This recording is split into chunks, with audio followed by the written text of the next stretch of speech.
Next joke. Yeah. Oh, what happened here? The meeting is being live streamed. Okay. The meeting is being live streamed. Good morning, America. Better turn this off.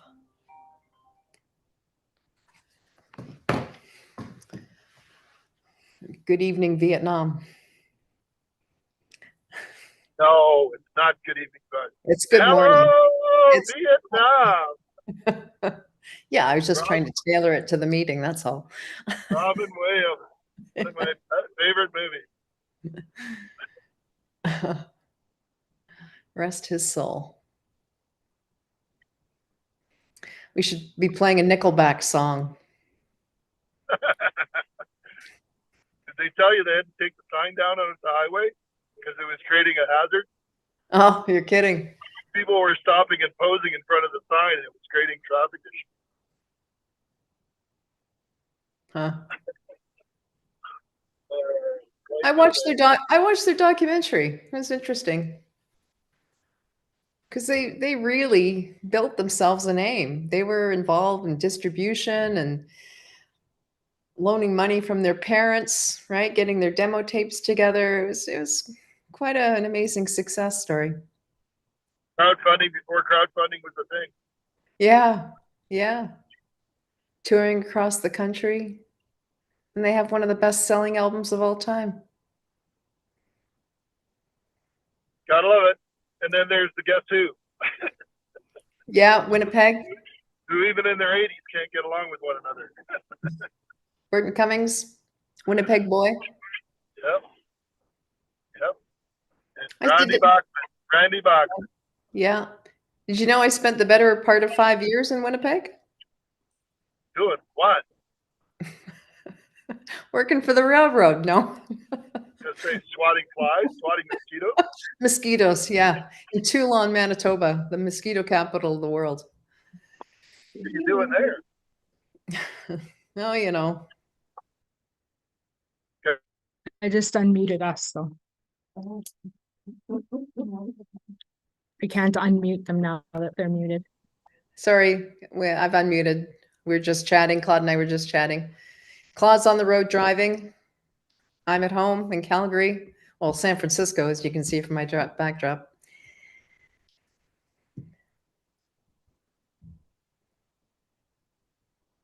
We were talking about Nickelback.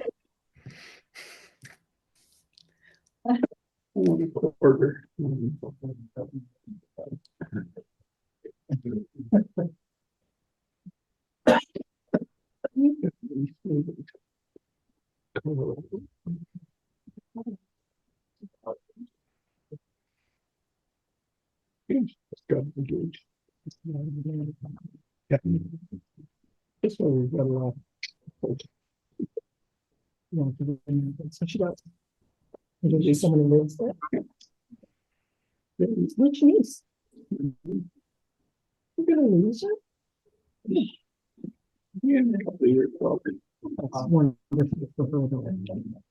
is funny. Okay, everyone, we're at 6 o'clock. We'll call to order.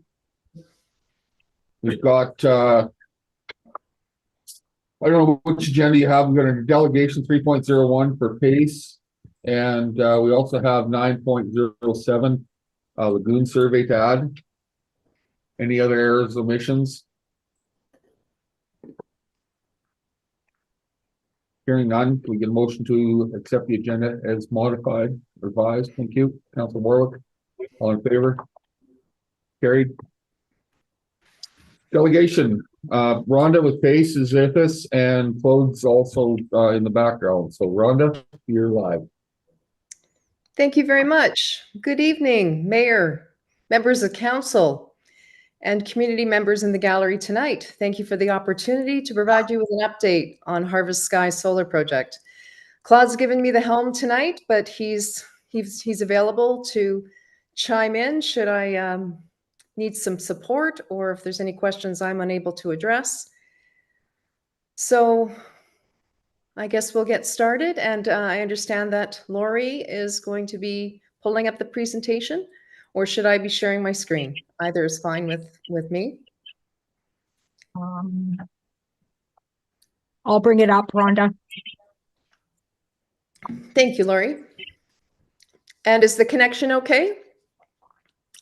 Yeah, it's not Yeah. too bad. Okay, good.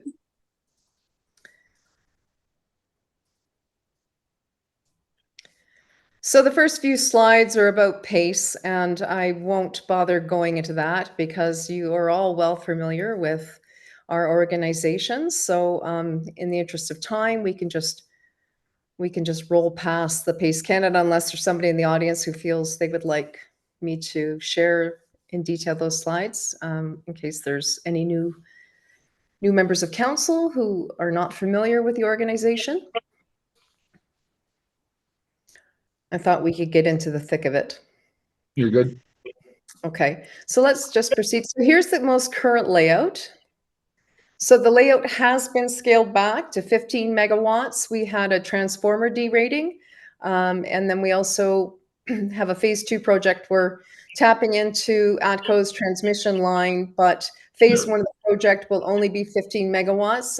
We fully appreciate that there's been changes to that, but that is the nature of project development.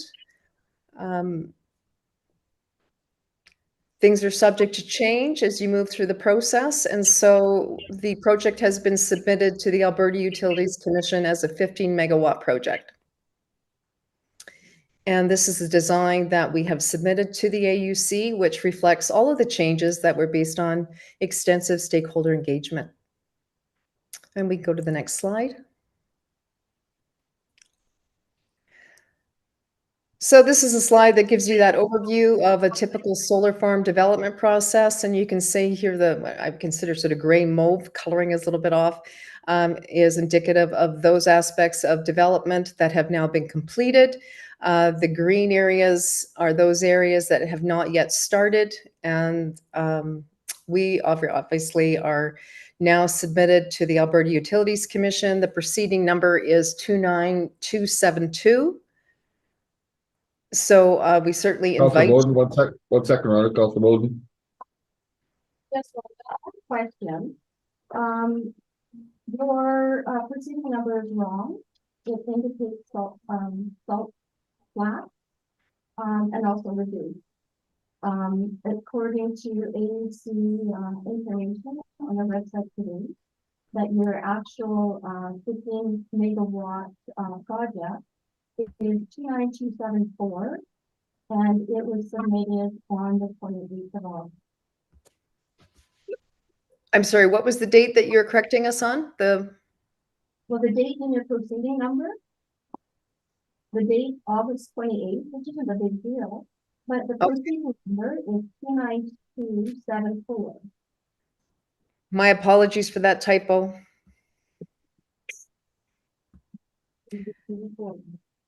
It's a 4. It's a 4 according to AUC. Rhonda, it is a 4. Yeah, I'll just confirm. Just give me 1 second. My apologies for the typo. That is not acceptable, but Okay,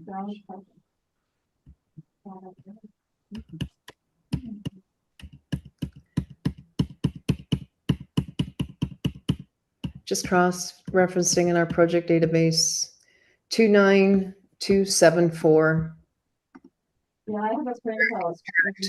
That is correct. Yeah.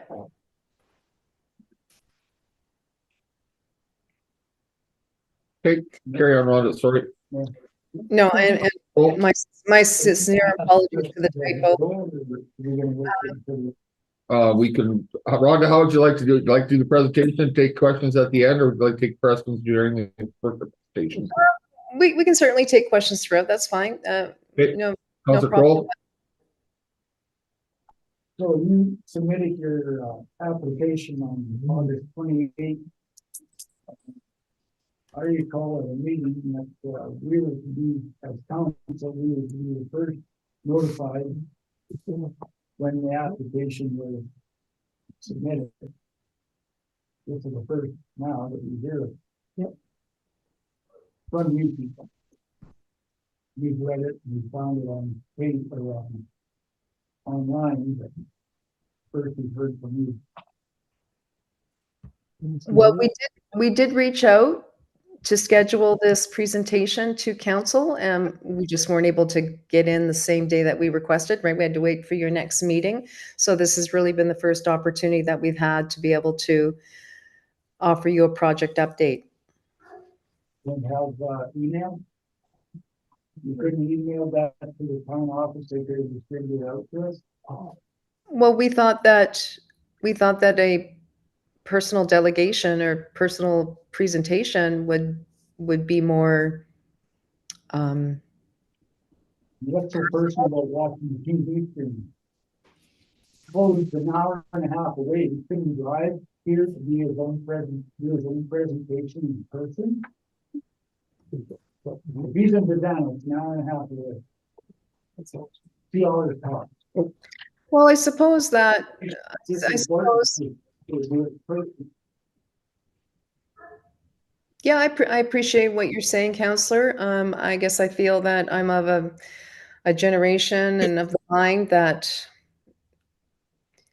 virtual communication serves us well in terms of, reducing commute times, reducing greenhouse gas emissions, and still enables us to see one another, albeit in a disembodied fashion, but we can still look at one another's faces and offer up information and respond to your questions and concerns in real time. Okay, thank you, Rhonda. My pleasure. So the application has been submitted and you can follow. You do have to register in order to follow the proceeding. You have to register with the e-filing system, but that will enable you to access all the documents that have been submitted as part of the application process, and anything new that is submitted to the proceeding, you will receive notification of that if you sign up for those notifications. So it's a way to keep a pulse on what's going on with respect to the project moving forward with the regulatory body. So we're hopeful. We do appreciate that there is some opposition to the project, and I know that there's a Hanna landowners group that has mobilized the community and formed a local opposition group. So we will, it's our wish to be able to deal with those concerns on a case-by-case basis. But appreciating that if we can't do that, that the AUC has a process for dealing with those issues, that they are an impartial body, and they will, the process that they have in place will be used to deal with those issues if we can't do those outside of the system. So we can move on to the next slide. So the bulk of this presentation tonight is really focused on going over what the stakeholder concerns are and how PACE has responded to those concerns.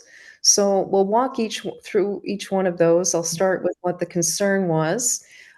These concerns have been themed based on the conversations that we've had through personal consultation and public consultations, and of course, feedback that council has provided.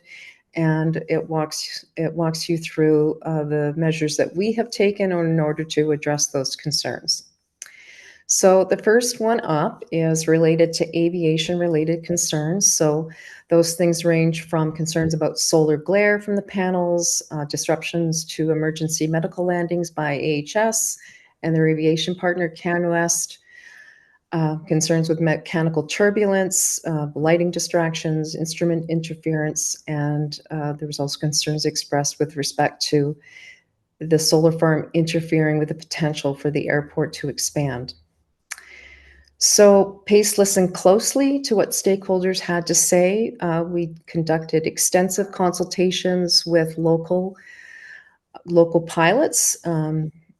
We worked with them. Well, they provided us with 6 different flight paths and flight circuits that they use, and we shared that information with our solar glare experts, Green Cat Renewables, and they included that information in their solar glare hazard assessment. So it was fully taking into account on the local pilots' flight paths and flight circuits. So after we, Got a Yeah. question, Counselor? okay, What kind of insurance do you have to cover this if something does go wrong? I'm so sorry. It's a little bit muffled. Could you repeat the question? I say, what kind of insurance do you have in place that will cover such an, if an incident does happen, what do you have? What kind of insurance do we have in place should there be an incident? Yeah, Well, of course, as a developer, we will have we have insurance, and when if we are permitted and we move forward with construction, there will be insurance. But the way that the solar farm is designed, and I was going to get into some of these details in terms of the mitigation measures that we've employed, we actually have 120-meter setback from the center of the landing strip to the first row of solar panels. So there's a significant amount of distance that, you know, we don't see any safety hazards related to the design of the solar farm and pilots safely landing at the airport. And nor does AHS. And I'll get into that later, but I was going to bring up the fact that we also engaged AHS, Emergency Medical Services, early on in the consultative process when we were initially engaging the local pilots, because we wanted to ensure that they had every opportunity to review the solar glare hazard assessment and weigh in and offer any comments or concerns that they may have. And they actually offered us a letter of support, which is on the proceeding, and you can certainly review that.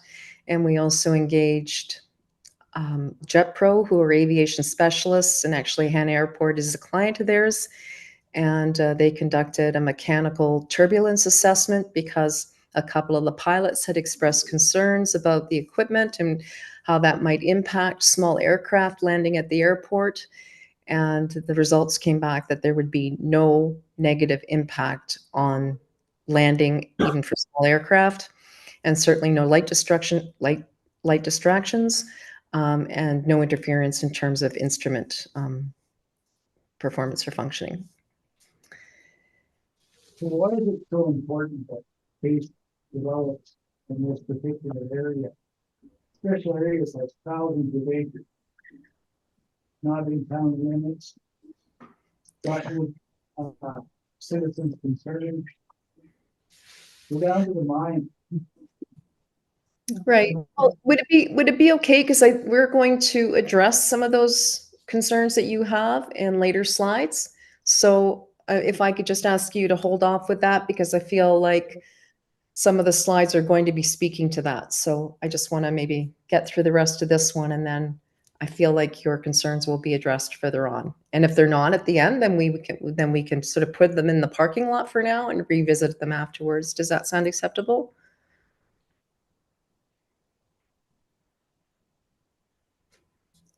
Okay. So I was mentioning about the solar glare.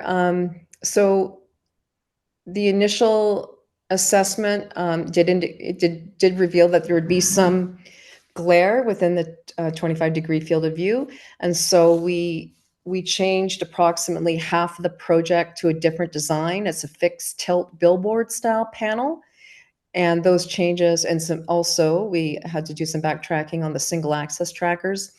And those mitigation measures eliminated all hazardous glare. And we brought Green Cat Renewables in our consultative process. So they are experts, they're nationally renowned. So they would be available to stakeholders and especially local pilots to be able to address any technical concerns that they may have and have a better understanding of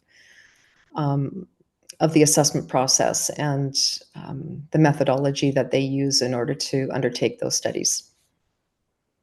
So I already mentioned that we commissioned as a developer JetPro to conduct 2 assessments to address further safety concerns. And again, that came back, both of those results came back that there was clearly no negative impacts due to the presence of the solar farm with respect to any kind of mechanical turbulence or instrument interference.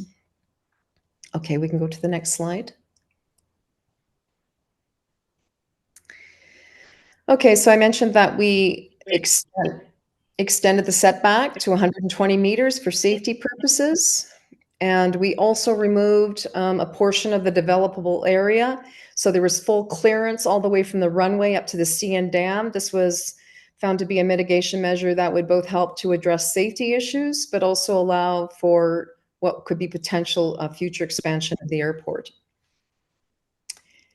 And I also mentioned that we engaged Alberta Health Services and their aviation partner CanWest, who are both on the call with us, representatives from both those organizations. We're on the final consultation call with local pilots back in February, the end of February, I believe it's February 28th. And they clearly articulated their support for the project and that they had absolutely no concerns with it whatsoever, that there would be no chance, no potential, any disruptions to service. And they felt that it was actually a good siting, a good location for the siting of a solar farm development. And I just wanted to bring up, oh, yeah, sorry. Councilor Bowden. I was just wondering how many other unmanned rural airports have solar panels 120 meters away from the landing strip center line. Are there others that are within that amount? And if not, what is the next closest measurement for the other rural unmanned airports? It's definitely an innovative approach to development, and we now know that many communities are catching on to this potential and seeing it as an excellent sustainable revenue source and development stream.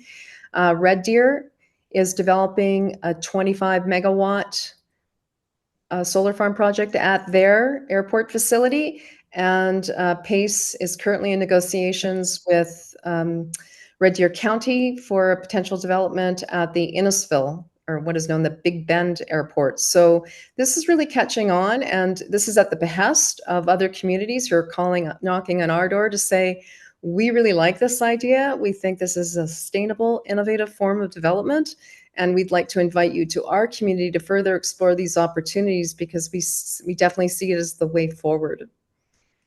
So I think sometimes when things are new, that, sometimes it can be fear of the unknown and maybe resistance to change that's at work as the main barrier to driving progress. But I think once you have that precedent-setting example, that you'll see many communities following suit. I mean, it's already happening at other airports, but with respect to unmanned airports, I think you're going to see more communities raising their hand and actually calling on developers to pursue those types of opportunities. Well, I think those other centers are a lot bigger than our centers, and I'm not sure that we're comfortable. I guess I'm making an assumption. I'm not sure that we're comfortable setting a precedent for other communities in our rural. They've got lots of other areas, and I think there's a lot more space around their airport. And what is the distance they're looking at from their center line to the start of the individual panel? Yeah.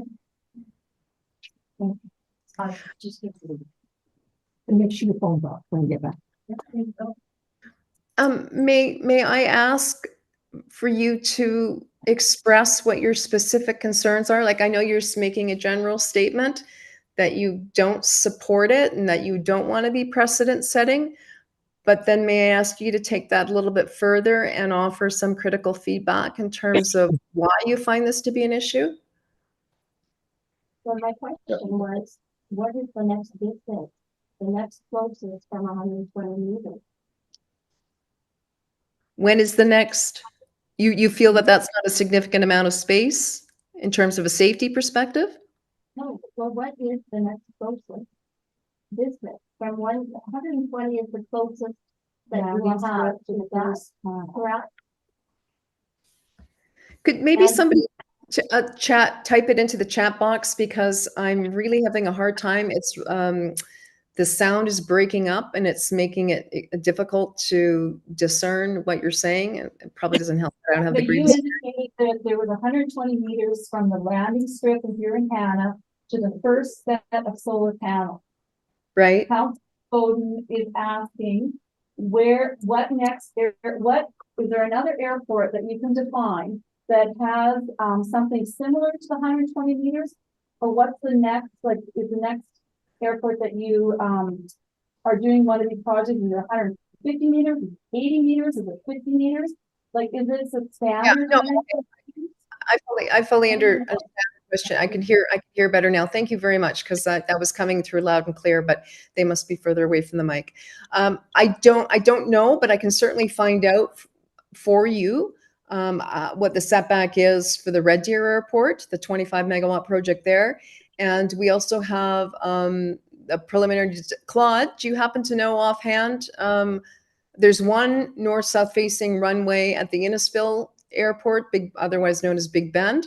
Do you happen to know offhand what the provisional layout is saying in terms of the setback from the runway? Can you hear me, please? Yep. Okay. First of all, should be established that the 120-foot setback is a random setback that we agreed to because the pilots requested. There's no math or science that says it needs to be 120 meters. In fact, the hangars create more of a hazard being closer to the runway than 120 meters. So that number is random. If you want to affix to it, the solar panels could be closer. We chose to move them back because we found that we had the space to accommodate their request. There was no technical reason for it to be 120 meters. So asking what another airport did, that would imply that we would need to obtain the studies that we did through JetPro from their consultant. So the 120 meters is a random number that the pilots threw out there that we agreed to. So what is the closest airport?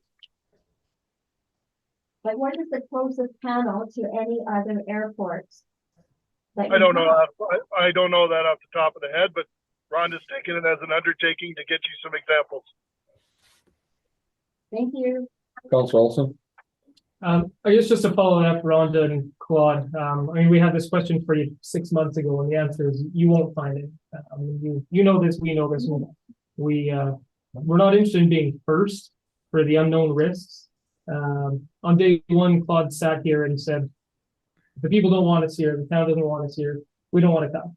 He doesn't want to be a bully, doesn't want to be a bad neighbor. You have a letter from council saying that we don't want the project. As flattering as it is, everyone's here to watch us for the meeting. I think they're here for you. We fill the gallery when you're here every time because people are very strong feelings towards this project, and it's not support. I know this.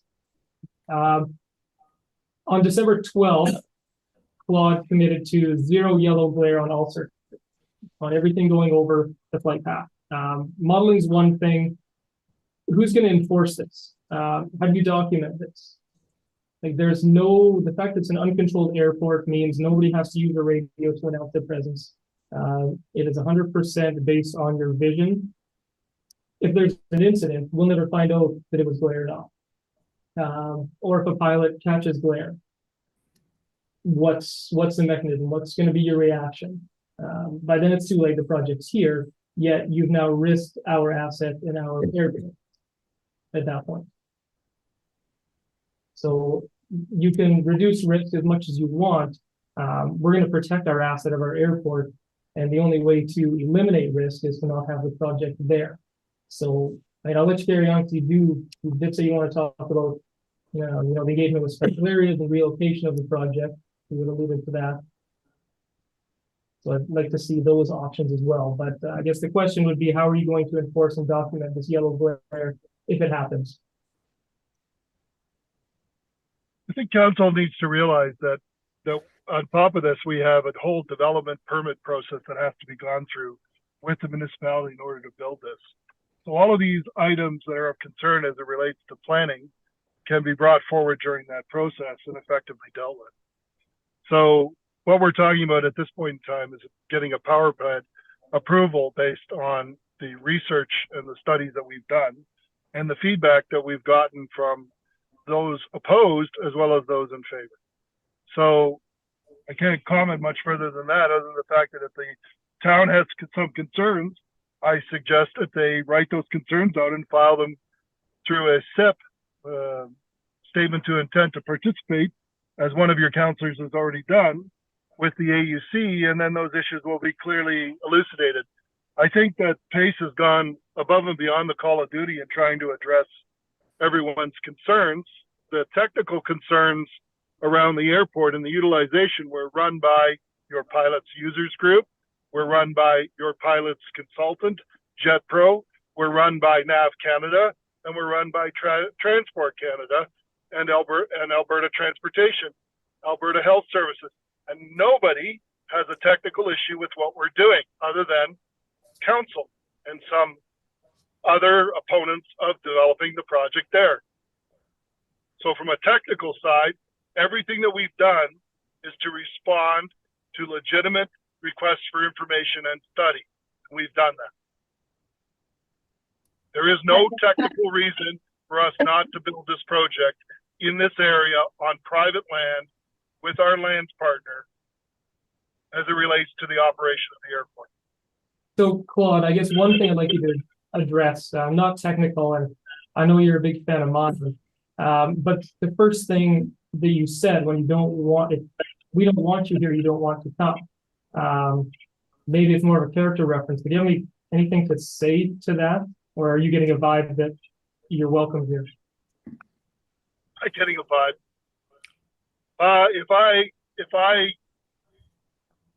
listen to 30 people out of a population of 3,500 or 2,500 or 1,500, if I listen to the 15 people that showed up in the room with regards to where to build it, there would be no place in Alberta to build a solar project. Everybody says right off the bat, build it somewhere else. My reference was made to a technical reason as to why the community could not host a project. And I still have not seen that anywhere. In fact, we were there because originally we were invited by the town council to look at renewable energy projects in and around the town. So the politics has changed, council has changed, the mayor has changed, now the CAO has changed. But we've been at this since before Pace. I still don't see any technical issue that's been presented by any member of the public. And the landowner has as much rights as anyone else. The land has been set aside inside the town as urban reserve, I believe. Is that not correct? But I don't believe that, you know, personally, I have an issue with the confidence in the information that you're giving us. On numerous occasions, the information has been wrong. And so it's technical and all that other information. My trust in the information you're presenting is not there. Can you be more specific, Councillor? Because we. Oh, just at the beginning of your presentation, you don't even have the information correct as far as the number. That is correct. You know what? Your legals were wrong. You've included our property in there that was not, it was put on there for some whatever reason, and I just say, well, I'll just take it off. I can tell you how it got there, ma'am. We used this presentation as a format for other projects, and Salt Flats was done with the same kind of update. That's how the number ended up there, and neither Rhonda nor I caught the number. It's not an intention to mislead, and the reason we present these delegations is to bring forward the information and correct it as necessary. So this is a vetting of the information. If we had just sent it, as the councillor had replied, we wouldn't have this two-way discussion. Okay, Claude? Yes. You said that council doesn't present or recognize that we actually are the power of the whole complete town. Again, I'm having trouble hearing you. You either have to move closer to the speaker or speak up. If you showed up here, you'd have been Yep. Like I say, as council, we are elected to represent the 2,500 people of Hanna. We've all expressed we do not want this project. That's representing the population of Hanna, the complete population upon our votes. Now, I've also got the very first meeting in the Legion Hall, branch 25. You stated that if I'm not welcome to this community, or this project not welcome to this community, that you would find elsewhere. Meeting in June at the library, concerned citizen and a business owner within your 800-meter radius asked you, how many people would it take to have you go away? You wouldn't give a number, but said more than the 25 or 35 loudmouth people here. Now that shows a lot of respect and a lot of dignity. A petition of over 300 signatures, is that not enough?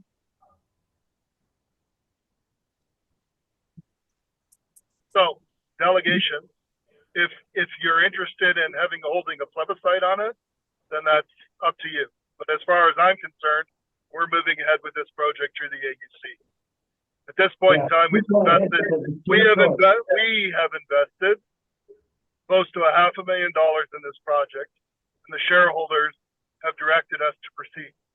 The second issue is, if we let a project go through unchallenged, it feeds into other groups who oppose solar projects pretty much across Alberta, and you start a trend where they just start feeding off their successes at having projects denied. We would much rather collaborate with the town to build a project here than do it in a controversial or a conflict method.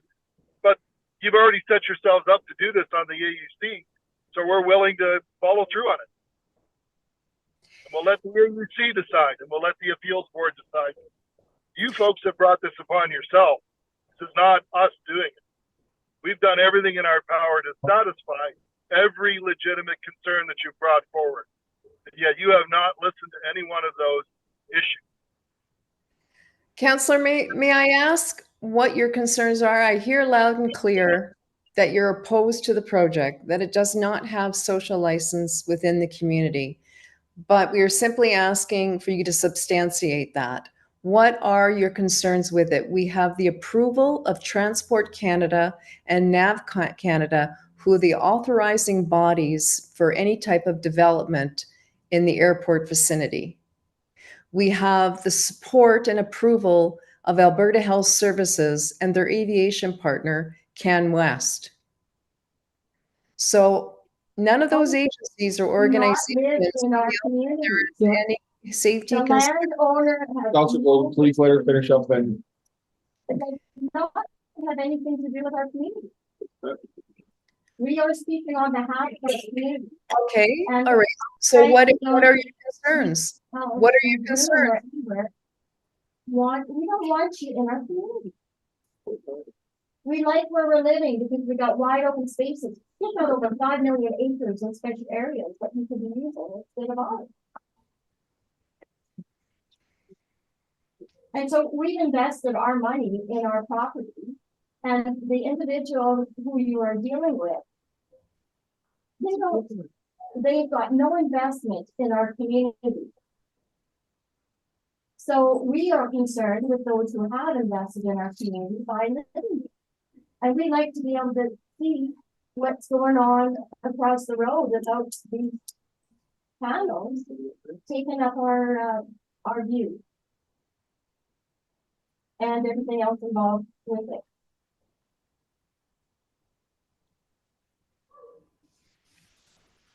Can we Yeah, move on? I appreciate that is your opinion, and you can bring that forward through the AUC process. Well, I plan to. Yeah, we'll bring everything up to AUC. May we move on to the next slide, please? So we heard that there were concerns with all of the changes to the layout because people found it to be both confusing and disturbing. So we'd like to emphasize that we use an iterative process when it comes to engaging the community. So meaning that we bring the design forward, we consult with community, we listen to what your concerns are, then we revisit the design and we make changes.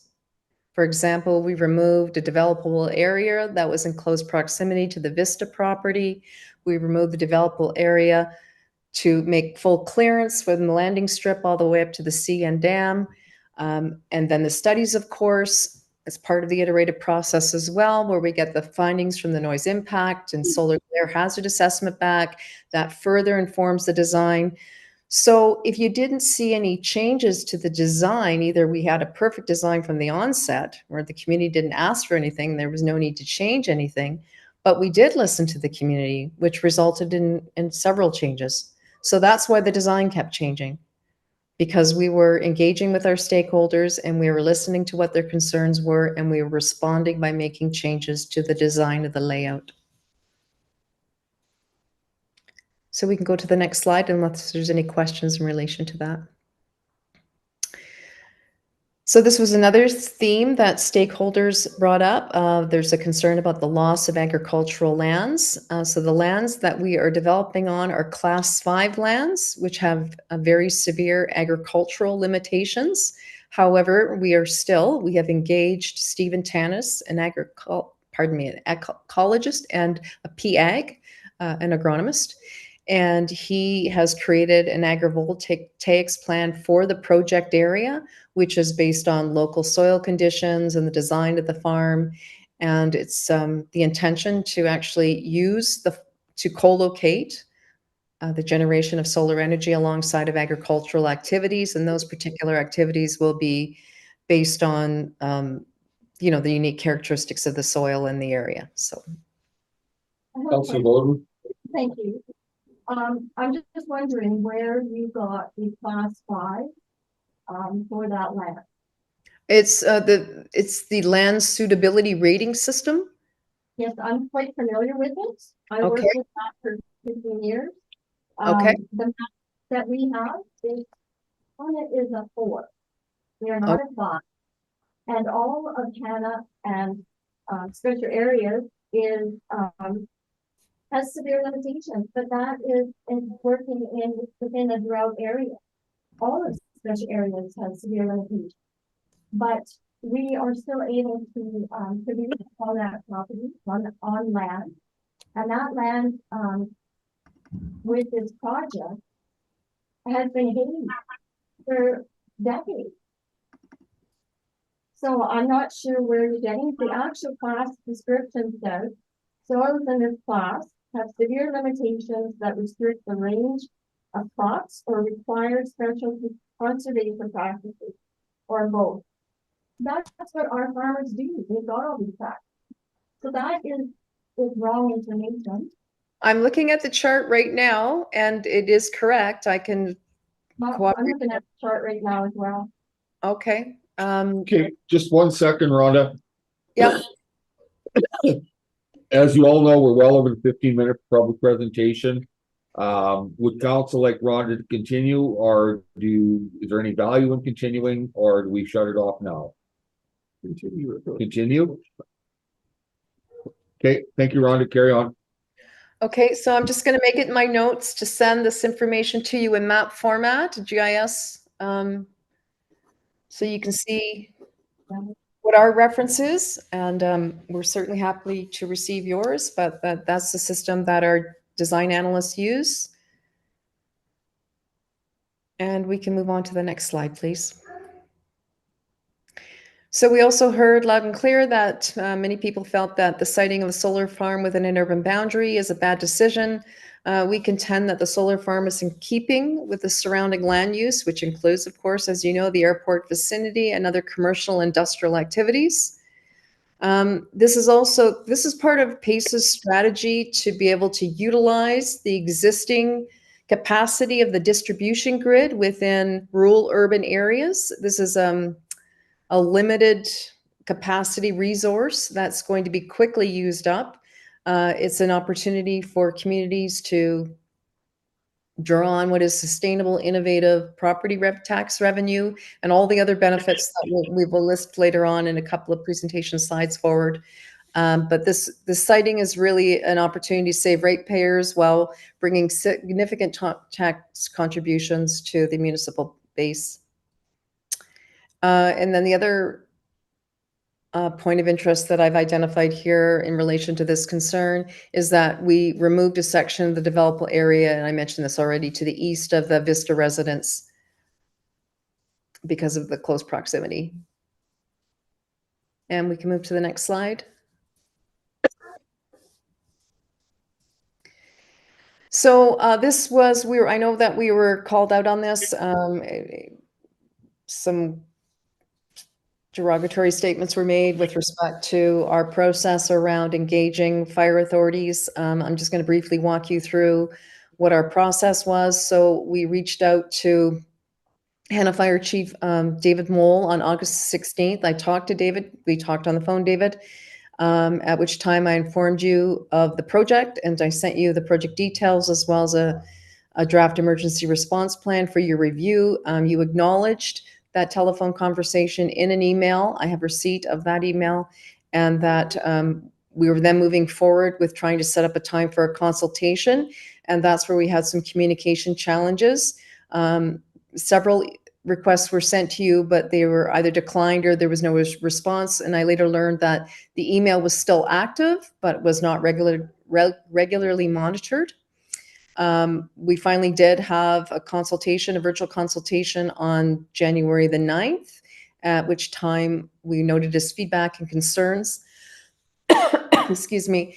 And we'll respond to those in the final ERP. The AUC does not require an emergency response plan to be completed prior to the submission of our application. They do ask that we engage with local fire authorities, and we ask for their feedback in terms of what their concerns are, but there is no requirement to have a final ERP. We actually are being proactive by sharing what is a template, and then we look to tailor that to the specific needs of the site as we move closer to construction. And there will be a tailored emergency response plan prior to the commencement of construction. And then there was also some confusion, just to quickly note that because we did consult with Robert Palmer, and it was our intention, it's appreciating that it's two different projects, but the template is the same. And so that would have been my error, because I recognize that may have been the cause of some confusion as well, that, we did consult with Hanna Fire Chief, Special Areas Fire Chief, rather, is where the correction need to be made when Claude was making his last presentation. Okay, next slide. So these are the benefits. I know that you've heard them before, but we have some numbers that our tax consultants were able to develop for us, because as you can appreciate, it's a complicated process in terms of identifying what the property taxes will be. But we estimate that it'll be approximately $218,000 in annual revenue for the town. It'll create 100 to 150 temporary construction jobs, 2 to 3 full-time operation and maintenance jobs over the initial 30-year lifetime of the project. We also offer $20,000 in as the form of what we call community benefit that can be used to support local community initiatives. There's, of course, also the benefits that come from the additional local purchases that are made during the construction phase and the operations phase, and of course the multiplier effect, $2 generated for every dollar spent in the community. This is definitely, the landowners are very interested, right? They're very keen on using their land for this type of development, and it's definitely something that supports community energy self-reliance. And so we feel that there's a lot of benefits to this project for the community, for the local economy, and certainly for the environment, both locally and globally.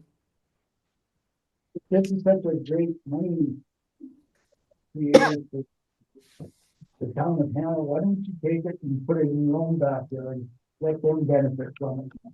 We don't want it. Simple. But put it in your own backyard. You can build it around Calgary, you can put it down at the dam. We don't want it. Thank you. Councilor Murphy?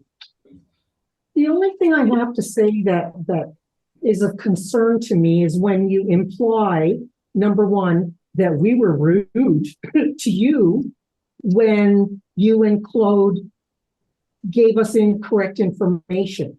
When you come on to a presentation like this and there's errors, every single one of these is full of errors. The wrong number. Oh, it's just a typo. What if you made a typo like that and accidentally electrocuted half the town because, whoops, you made a typo on the battery connectors? Like the quality of the presentations is so atrocious that I called you out on lying when you said that Mr. Mole had loved it. He thought the whole thing was fantastic. Just like you just said about Alberta Health and you said about Alberta Transportation. Everybody loves the project. None of them live here. Now you're saying it was just a minor little error. We were talking about Robert Palmer. Mr. Palmer's solar panel farm that they're getting is not on the airport. It's not across the street from people's homes. This one is. And every time you make these errors, every single, by the way, it's been almost a year since we've seen you. And you left saying, we'll be back. We'll get all this fixed.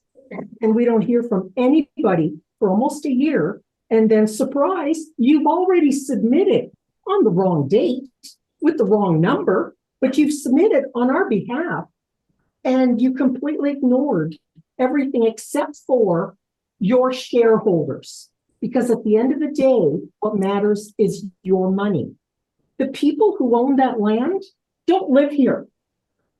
They don't care because they don't live here. This is our town. Our grandchildren and great-grandchildren have to live with the decisions we make today. So please don't treat us like we're idiots and give us the information we asked for and stop glossing over things that you made terrible errors. You made errors to the point where you were highlighting property of somebody who's actually on council and said, oh, that was just an error because we used someone else's project. How can we rely on you to do a safe job when you can't even present accurate information? So I'm a little worried. So let's revisit those errors if in all fairness. So really concerns me. So first of all, if I may, David Mole, okay, I didn't say that he embraced the project. I simply, it was said that we had no engagement with him, and that is blatantly untrue. We did have engagement. I talked to David on the phone. I shared the presentation with him, but we had not successfully consulted with him after such time that he had time to review the actual draft ERP. So that's hyperbole, like that's, hyperbole, sorry, that is hyperbole.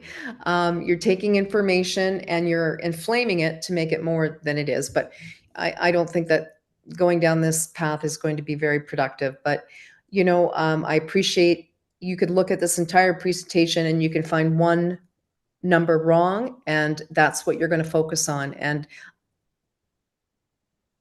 fair enough. Fair enough. You're gonna find the faults because you don't support the project, and never said I didn't support the project, not once.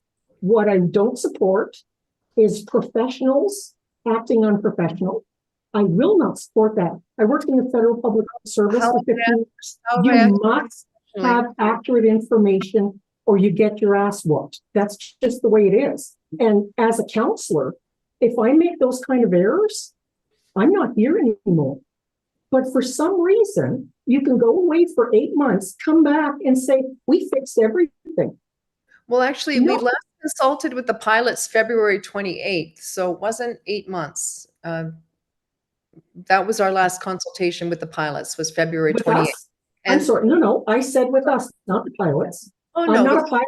holders, but I'm just saying we have been more recently involved with the Hanna community, even though we haven't presented to council. But there was really no updates to present because we had followed up with you and we'd given you the study results and we have the project website. I don't think you see any other developer coming to council as often as we have, quite frankly.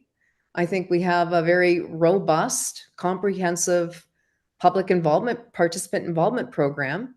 And not to compare ourselves to other developers, that's, that's not going to win us any favors. But I can say with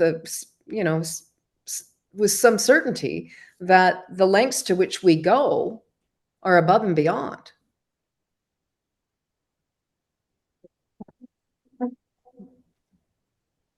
Councilor Crowley had something like to say?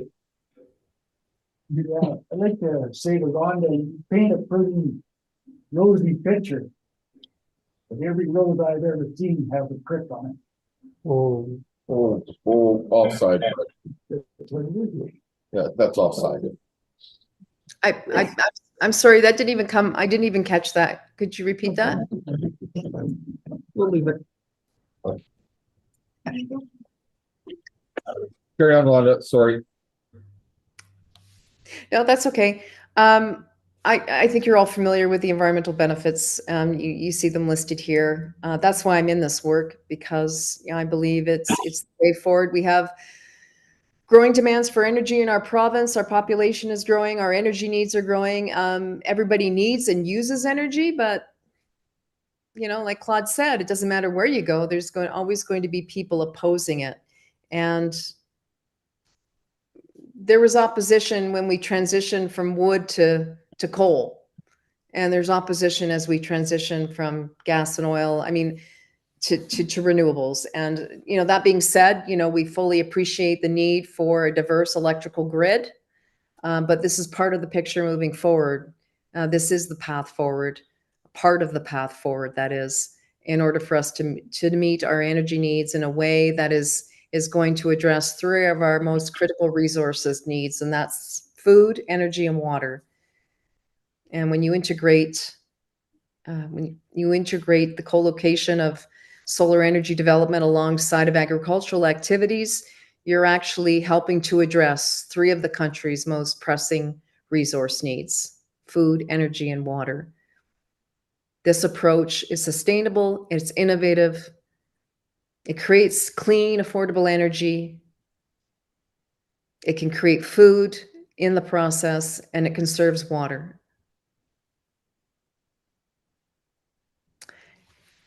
Claude, did you have anything further? Oh, 1 second, Rhonda. Okay. I have one more comment, and I apologize if my intent has not been to be rude, but I'm just not sold on the fact that this 15 megawatt solar panel will have that much of an impact on the environmental benefits of our province. But it will have a negative environmental impact on our population of 2,600 people, and those that are living directly across from it, or that pass by it every day and don't want to see it. Do you have one in your backyard, in your neighboring communities? It just seems that Alberta, everyone wants it, pushing it out to the rural communities, and we enjoy our rural communities. We live here because we like it. And, I think it was better suited to be located near a larger center where your distribution fees are cheaper. We're paying more and more distribution fees, and I don't know if this is right or not, but I have a feeling that our fees may increase because of being taken advantage of because we live in a rural area. Well, actually, this approach to energy generation will actually help save ratepayers money, because as I mentioned earlier, one of the reasons behind the siting of the solar farm in its current location is based on the availability of the distribution grid to accept the additional energy, right? And there's very That's few of not those. for your shareholders, but for us. I'm not a shareholder. But I'm sorry, that. I'm on. It's better. And I also wanted to mention, you were saying you didn't think that a 15 megawatt solar farm was capable of generating that much energy that would be worthwhile to the Hanna community. But the fact of the matter is, It's our province. well, okay, but think about it this way, if I may. A 15 megawatt solar farm is capable of powering approximately 2,800 Albertan homes. Now you've got what, 2,300 people in Hanna? So theoretically, the solar farm could meet all of your local energy needs. Now we all are aware that that's not how distribution and transmission work, right? You might get some of the power, but not all the power, depending on how the line is traveling. But the fact of the matter is, you're creating an opportunity to generate enough energy within your community to support the needs of your community. And what percentage of the 15 kilowatts are we gonna get? No, it goes to the grid. What percentage? Well, Councilor Cole, it goes into the grid, and Pace doesn't decide where that power goes. I know, but how much are they gonna put into the grid? What percentage? 12%? 15 megawatts. All of it. At maximum production, they'll produce 15 megawatts of Maximum power. production. Yep. Okay, so what's it take to get maximum production? Are they gonna get enough sunlight in 16 hours, 18 hours, 12 hours, 3 hours during the winter, to generate this wonderful 15 megawatts? Well, we have a design analyst that uses software to make that analysis, and it's based on the irradiance of the area and an examination of data that we're talking about. This is $1.3 million a megawatt to build on average, so it's a significant amount of money to be pouring into a development that doesn't offer a good return on investment. We aren't subsidized, right? We depend on investors that are looking for a safe, secure, good return on their investment. And so it kind of defies logic, really, to think that we'd be building something, investing so much, millions and millions of dollars into something that doesn't offer a decent return. So Rhonda, just for clarification from my brain, based on your studies and the experts, I have quotation marks up around my head here. You're saying that it should generate 15 megawatts based on all studies and so on and so forth. Okay, thank you. Correct. And that's what we submitted. That was our submission to the AUC. That's Any full other of, questions? that's the full rated capacity. That's the maximum amount of energy that it can ship to the grid, based on the cloud cover and the solar intensity. Not every day you're producing the same amount. Okay. But atypically through the months of June, July, and August, you are at full production for those 3 months, which happens to be when the system peaks. One of the peaks in Alberta is in the summer, the other is in the winter, where we experience energy emergencies. Okay, any other questions? One. Councilor, Is there a number that you have that you feel Hanna will benefit in a monetary sense from the generation of the 15 megawatt that we're adding to the grid? 218,000 a year. That's actually. For 218,000. Property tax revenue, yes. So our tax consultants, Altus, we've asked them to generate those numbers on our behalf. Because as I mentioned, it's a complex formula. So, and we just didn't want to estimate.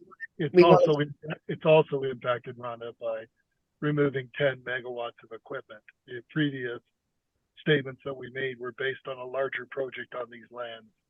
So it's been reduced because of a transformer derate that only happened about a month ago with ATCO and and ACO transmission.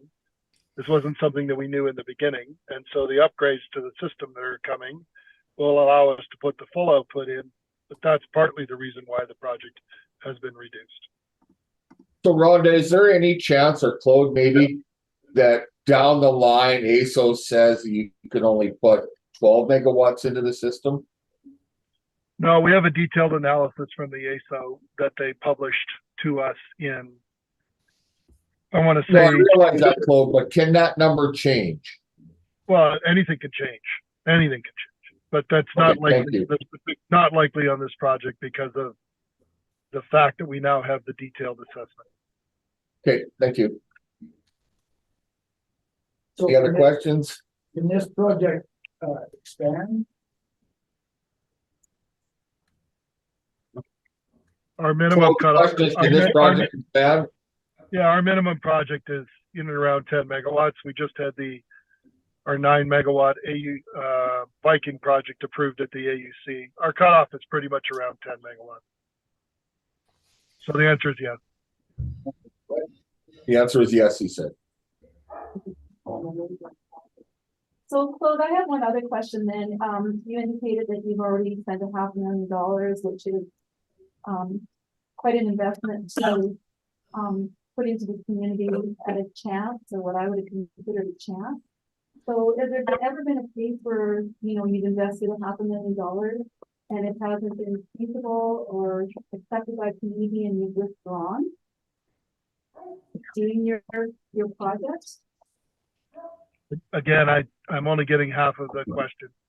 Okay, so the question is, Claude, is there any, after you've invested $500,000, is there any chance that PACE will withdraw their application to the AUC?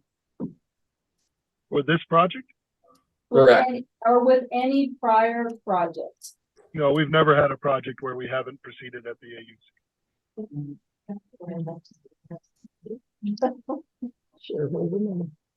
Okay, any other questions?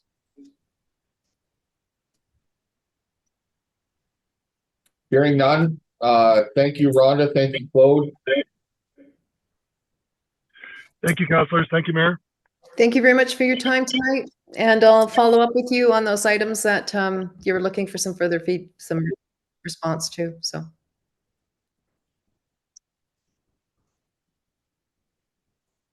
Okay. Okay, good night. Thank you. Good night. Public presentations, do we have any? Oh, we need a motion, sorry. Motion for thanking Rhonda and Claude for their presentation, for information. Councilor Thurl, all in favor? Carried. Public presentations. A vote. Okay, do you want it, it's too late to record it, but yeah, that's fine. Public presentations at this point in time? Yes. Yeah. She's still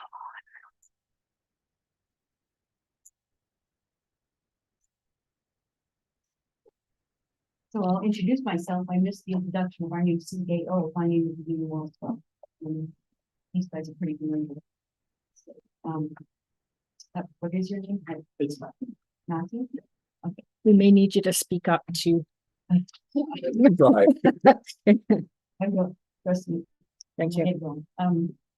So anyway, just to say welcome, and I was completely blown away at the fact that we had to spend $20,000 to hire somebody. Like, I don't know how businesses and companies used to hire people, but we had to bring somebody out from out of town, again, with a questionable background, and pay him $20,000 to replace the CA. I just want to say, to me, that is a very, whether it was in the budget or not, it was a very poor use of taxpayers' money. I just want to say that, in my opinion. PACE, I'm glad they actually presented before me, because they're pretty much I mean, what else can you say? But I will say, you asked about the max energy that they'll put out. The one at Youngstown, and this is written by Rhonda in an email. Last year, 3 days, they provided energy to the grid. Not how much, that only 3 days. So they might say their maximum is 15. But Youngstown, and I think it's only 6 or 10, maybe megawatts. I'm not sure. It's small, but all of last year, 3 days, and you can follow them on ASOP every day, which renewable energy contributes to the grid and how much. You can follow that every day on your own. For each station? Yes. Oh, wow. Really great. So yeah, wind farms, gas, oil, coal, they'll check you minute by minute during the day. It's updated almost minute by minute on your website. It talks about taxes. They're not telling you that they're going to continue to ask whether the government or the community for tax incentives. So they might say to you, this is what our accountants figured out, but they're going to continue to ask federally, provincially, and in this community for tax incentives. So they can't promise that.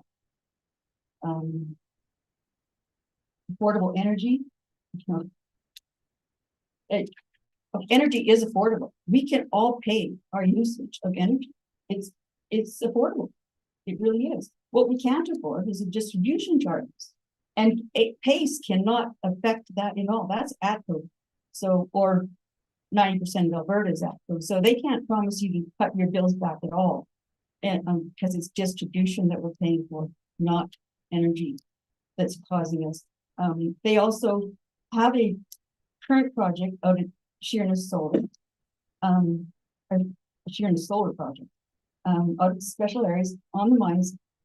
For some reason, and this goes just speaking to PACE. PACE came up, Benefits Coalition Group, for a special areas project that allowed to be part of one meeting. Kim Neal, Dre Vino, Mark was invited and later declined. There may have been somebody from special areas and of course Westman. But so why there was even people from Hanna on a special areas community project, but they managed to talk WestNet into contributing to this benefit, a percentage of their revenue,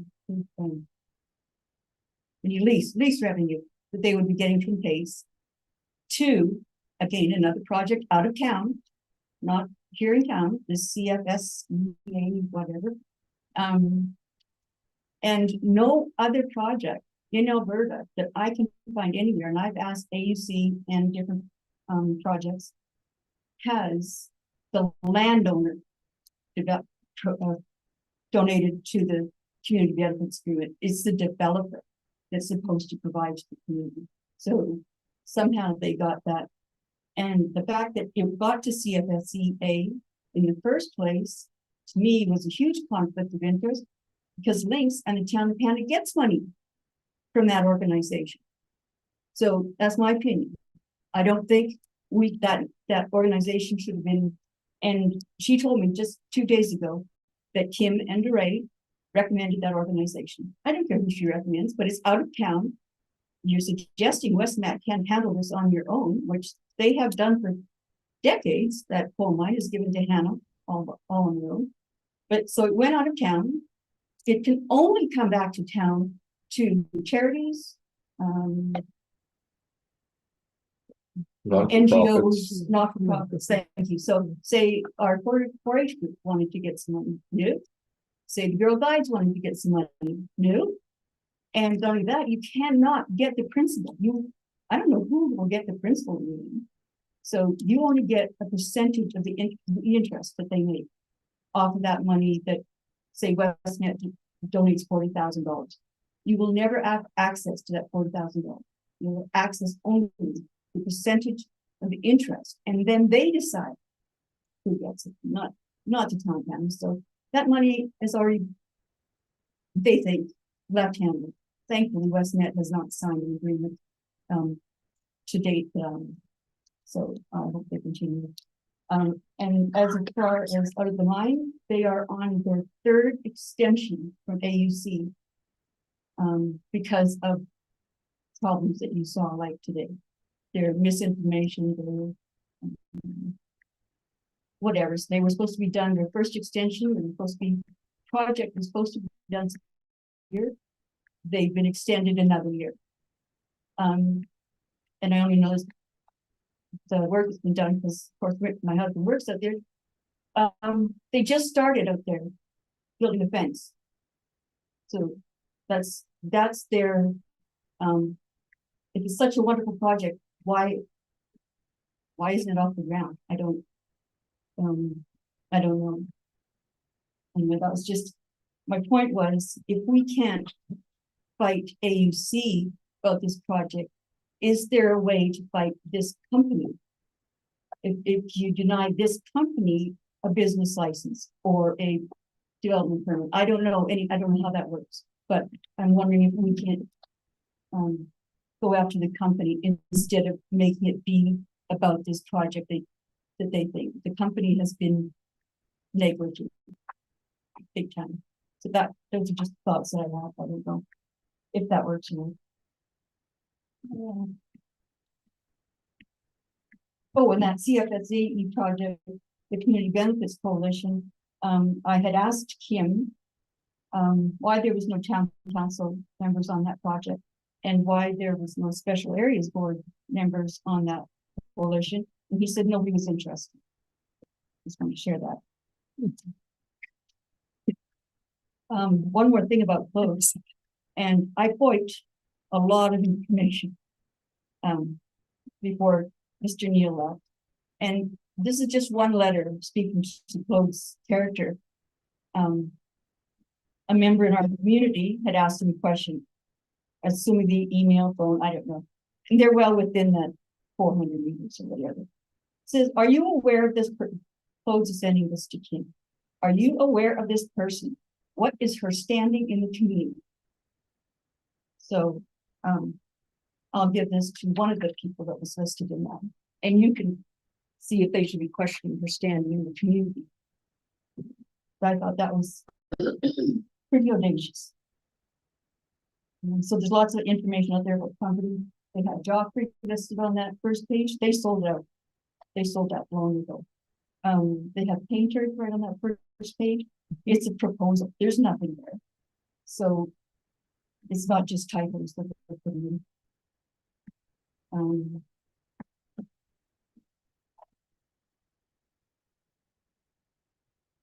Yes, I might ruffle some feathers, but I have to do it for myself. So I'm just going to ask before council members or administration feel the need to label somebody who's speaking out here or within the community climate deniers, drought deniers, liars, tricksters, soapbox users, etc.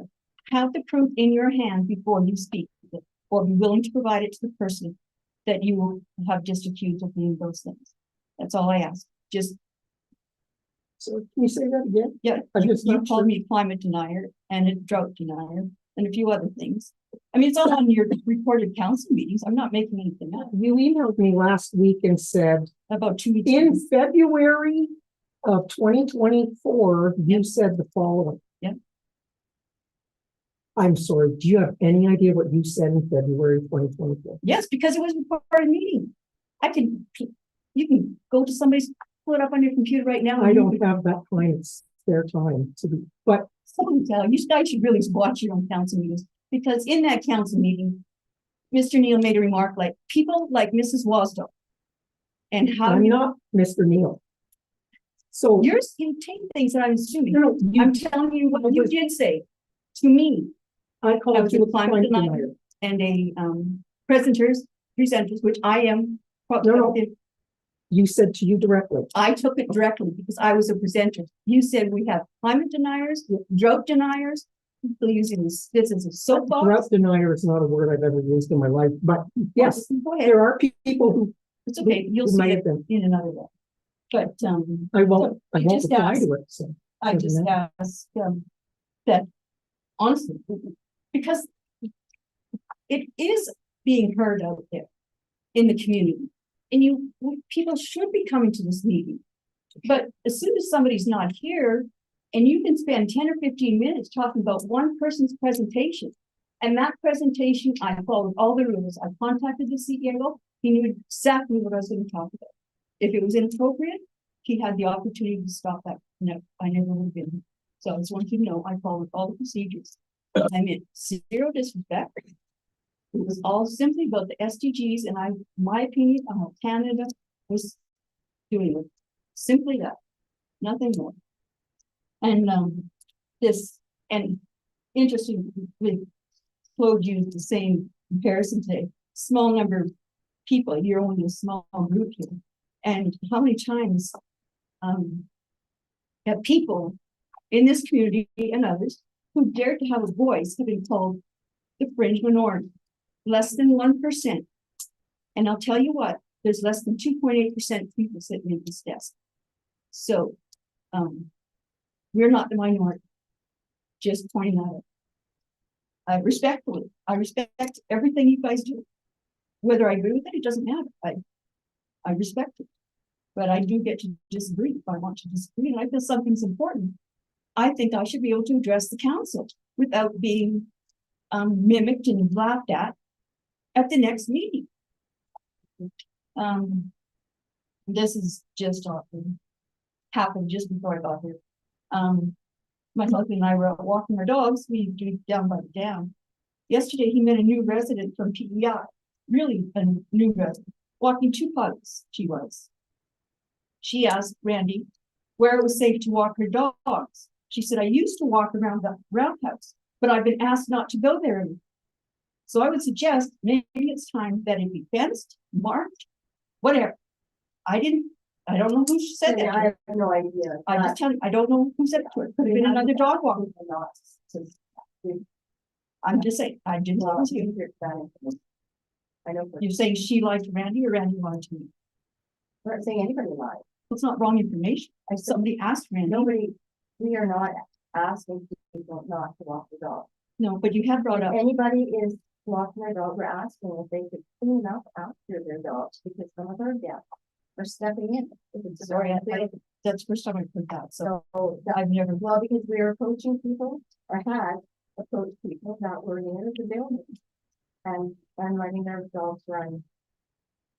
So has that Whatever. changed in the 10 years since you've been out there? Has it increased? Has it gotten worse? The dog walkers and, Right, and now, getting more and more people out there and stuff. It has nothing to do with. I can talk it has to about do with what I want to talk about. This is what happened to me. I'm telling you what happened. So, discuss it. I don't need to. We all carry liability on our properties. I'm assuming all our town's property, public, the skating rink, parks, the museum.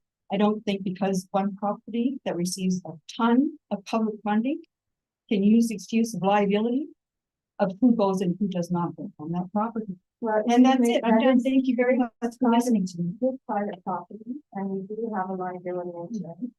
And what we are doing is we are restricting vehicle access because of people flying through on our property, and we are concerned that an accident is going to happen. So we have asked, we are in the process of removing vehicle access for nobody that is down there walking their dogs or cycling or whatever else gets hurt. But that doesn't go to That Okay, can we just, okay, that's roundhouse, that's not council, please. funded by taxes. That's we're allowed to. Okay, enough, thank you. Anyone else? Thank you. Yep. Go ahead. Hi, my name's Karen. I've been a member of this community for about 3 years now. What's the last name, Karen? Berg, Okay. E-R-G. I have some concerns. I really love this community. I love the people. I love the friendliness, all of that. I have become aware of some problem with some housing. Okay. There is very, very many unfit housing for people. Now, tried to help a young man that I've met, and I've gone through the town. I've gone through the learning center, gone through public health, gone through the fire department, gone through the RCMP. Everybody passes the buck. Now, drugs are a problem in this town. And we all know that. And it should not just be something that I'm concerned about. It should be something that this whole community should be concerned about. Okay? Because I've tried to get in touch with various people. There's people who own properties in this town who do not live or maintain or do any maintenance. In some of these places, the housing is unfit. It's unfit for a human, it's unfit for children, and it's unfit for an animal. I've seen 2 places here in this town, and when my husband and I first moved here, they said, don't go rent that property. It's nothing but a drug house. To come into a community, and that's the first thing you hear, is very discouraging. I've been to a property and I've taken pictures. Been in touch with everybody. Everybody passes the buck. And it's unacceptable, and I'm sorry, it's BS. And there's people who have like visitation rights with their children. And to bring these children into unfit homes that people are collecting rent from, but don't maintain. And I'm sorry, it makes me sick. I've gone to the point that I have gone through scan out of Edmonton, sheriff's office. I've got a confirmation number here. And they're going to be making their way through this town. Okay. And they're going to be checking up on these places. I'm sorry, it breaks my heart to see So, people Karen, live like this. Yeah, no, Karen, I understand your concerns. I have a question though. What deems a property to be unfit? Alberta Health Services, the fire department. I'm Okay, well, the one particular place I looked at, there is holder for a fire extinguisher, but there isn't one in there. There's fire alarms, no covers, nothing there. But that's not required by law to have those, Karen. I agree. I have a fire extinguisher in my house. Come on, would you let your family go and stay somewhere like that? I wouldn't, but I would find somewhere suitable for them to stay. Okay, not everybody can do that. But these are not government, just to clarify, Karen, these are not government Are they buildings, these are town-owned? private property, right? Yeah, and So when the- you get, and when you, no, just a minute, sorry, I'm No, actually I want- supporting you, so, go ahead. so if it's private property, have, of the people you spoke to who passed the buck, did you speak to the owner of the building? The landlord? The public health has gone through sending emails, letters, everything To the owner? to the owner. They do not live in this town, Person. okay? They will not answer their phone. They will not answer an email. It gets really difficult as a council when it comes to, and I know, was it Calgary? There's a few places they just cracked down. Or one was in Medicine Hat, they cracked down on a drug house. Yeah. It took them a decade, but they did it, and they're tearing the sucker down. Well, I've But got it's this gonna- confirmation number. Yeah. And they're gonna be coming through and they're gonna be doing a sweep. Because I was a single mom. And I tried to find the best housing and everything I could for my children. And then And it is disgusting what people are getting away with. You're charging rent, you're collecting it, you're living here, there, or wherever. And you know what? It's at the expense of people's health. You know, this one particular place, there's asbestos all over. And you're gonna bring your children there? Stairs are not to code, people have fallen through like, decking out the back? Who's going to handle this? Who? Who is going to make sure that the people in our community are safe? Sounds like Everybody's saying, oh, it goes to you, it goes to you, it's this, it's that, it's whatever. You know what? Somebody's gotta be goddamn like responsible. You're gonna have a place to rent. Rent it where it's safe for the person who lives there, their wife, their children, whoever. It has to be addressed, and nothing's being addressed. So Karen, thank you for your advocacy. I'm sorry. and What you've done, don't be sorry. You're an advocate in a whole different level that I didn't really probably have a full understanding that there was so many places in Hanna at that caliber or that level of caliber. There is. But if you had, what direction do you want to give council? Do you have a direction that you wanna take? You put some measures in place that are found of it now, so you're going to have some authorities and just want to come into the. I am. I'm gonna, So and is there something to that go to the comes- media too, and it's not gonna be good for the community. But is there something that council can begin to do now? I don't know. That's why I'm here. What can you guys do as the town office? What can you do to change this problem? I know there has been concern about one particular resident in this community that is in pretty bad shape. And I was one of those people living there too, and I just heard of this just recently. And I think we need to have some conversations with the council as well. Okay. To decide what needs to happen and what direction we need to take to with what we're going to do in the position you take with council, but that hasn't been done at this time. Okay, it's not only that house, and you know which one I'm talking about. There's one next door to that, and I went to walk in there, and I got a foot in the door, and there's roaches and stuff crawling all over the place. I think that does that not fall onto the property owner? And for that. Yeah, but who's gonna enforce that? That's what I wanna know. Renting, they're not contacting each other.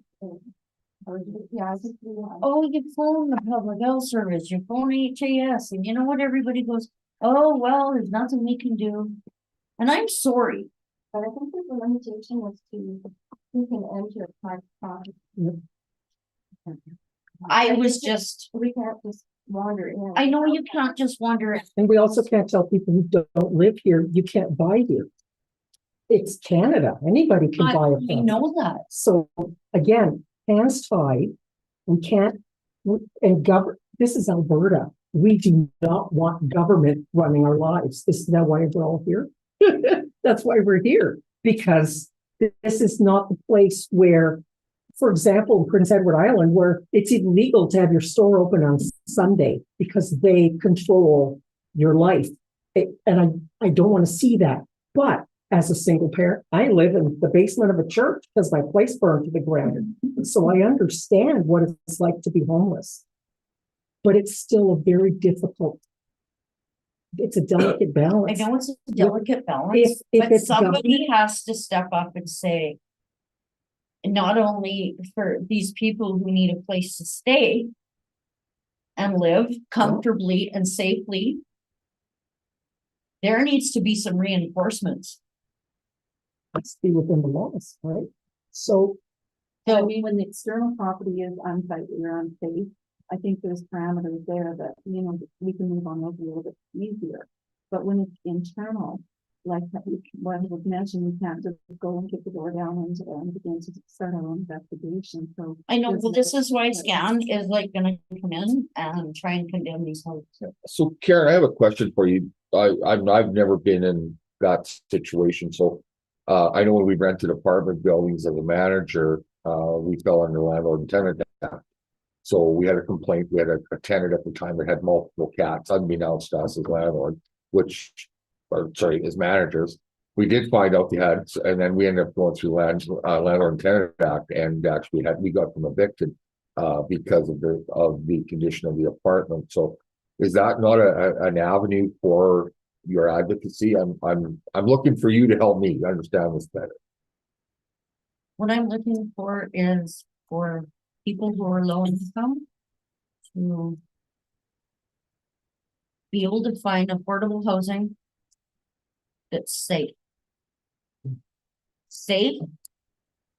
I mean,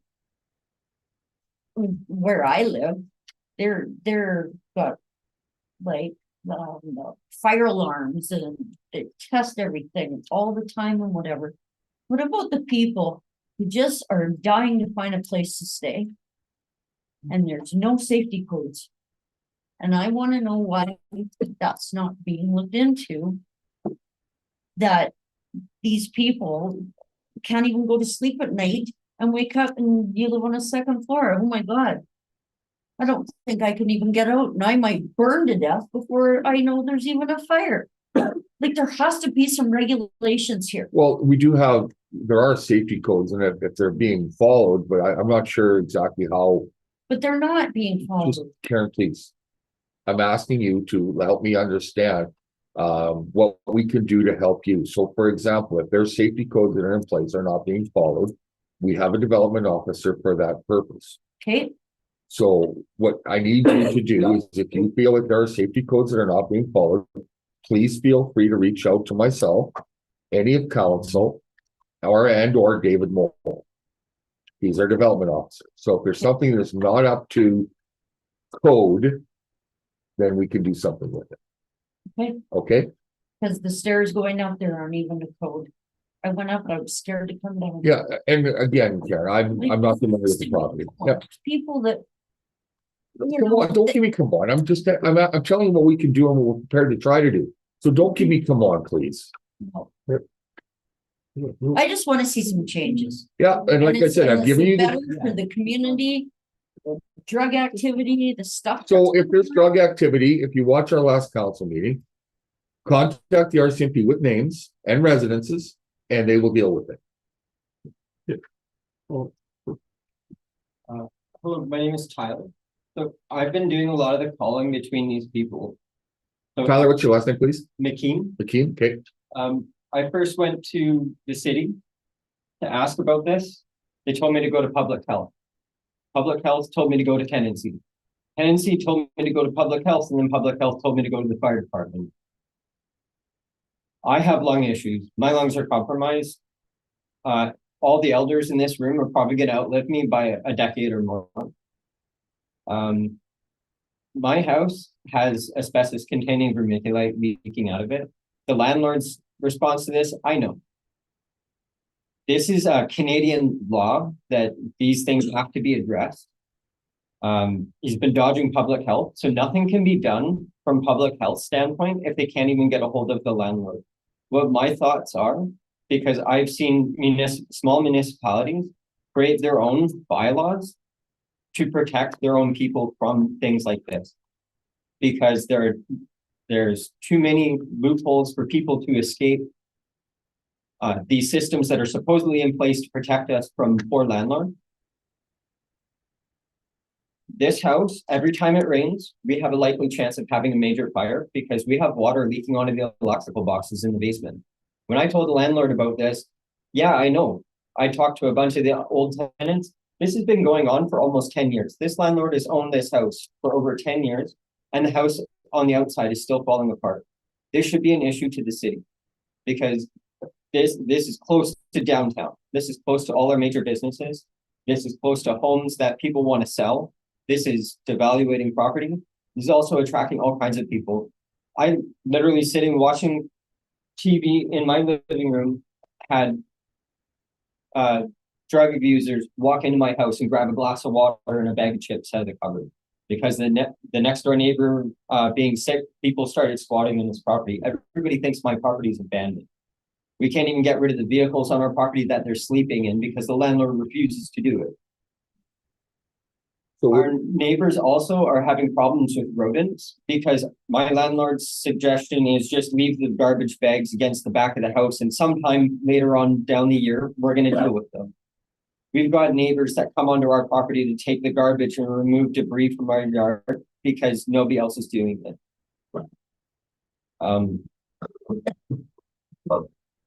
My point being, I would like to maybe get educated. Is there something that city council can do to create a new safety net for people in this town? So when we open up new properties for rent, they have to be inspected by specific people in order to be put out into public. I know BC does this. I know Ontario has something like this. It's not every community, but this is a very cost efficient thing that can be done. And it's following very simple guidelines, and it's following very simple human rights. And most of these homes that we have complaints about are abusing many of these human rights, and we are being told to accept that abuse on our human rights. And yet, then we hear on other standpoints that we're supposed to defend ourselves and our human rights. I can't even open up my front window without cutting my finger on the glass because the trees are pushing the glass panes in. My kids like going to the windows and checking out the windows, but now when they put their hands on the windows, they cut their hands open because the windows are broken. So I'm gonna ask a question, and you can help me with it perhaps. If this property is in this poor condition, which I'm not arguing for a minute it is, move. Can you move somewhere else? Is there something else available for you to move to? Nothing that's affordable. Okay. I'm on H. So Yeah, no, and that's why I'm asking. I'm just looking, I'm looking for some, you help me. In here in Hanna. Yeah.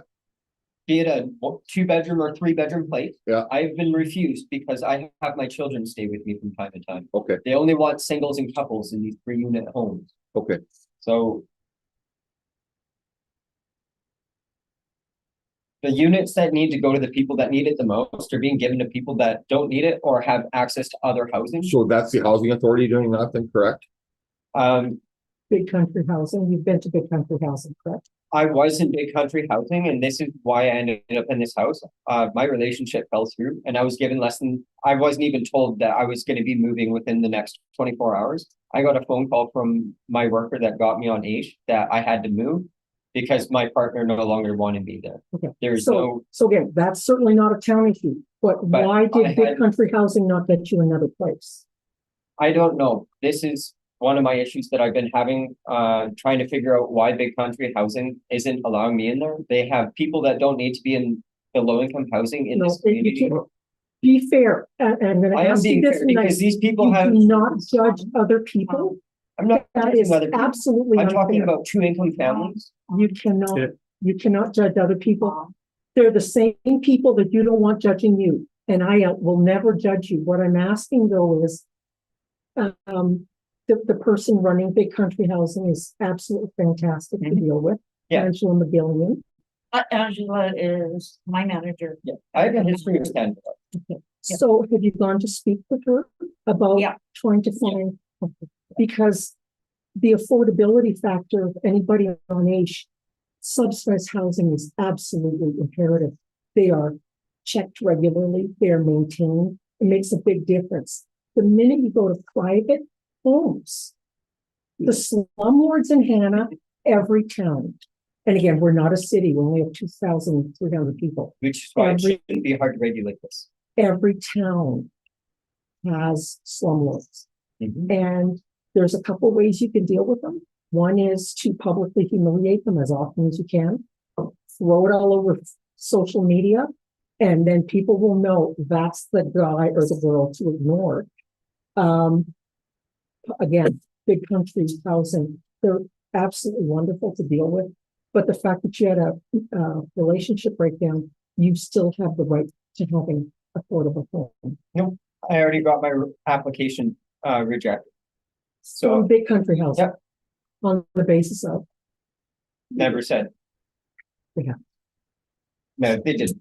So this is what's making me think it's a personal thing because it's against my baby mom is very close to the. We will not. We will not. But people do this, and I don't have faith in humanity because of stuff like this. So I cannot be asked to be trusting that's not the case because somebody else, a single male, younger than myself, can get into low income housing a lot faster than I did.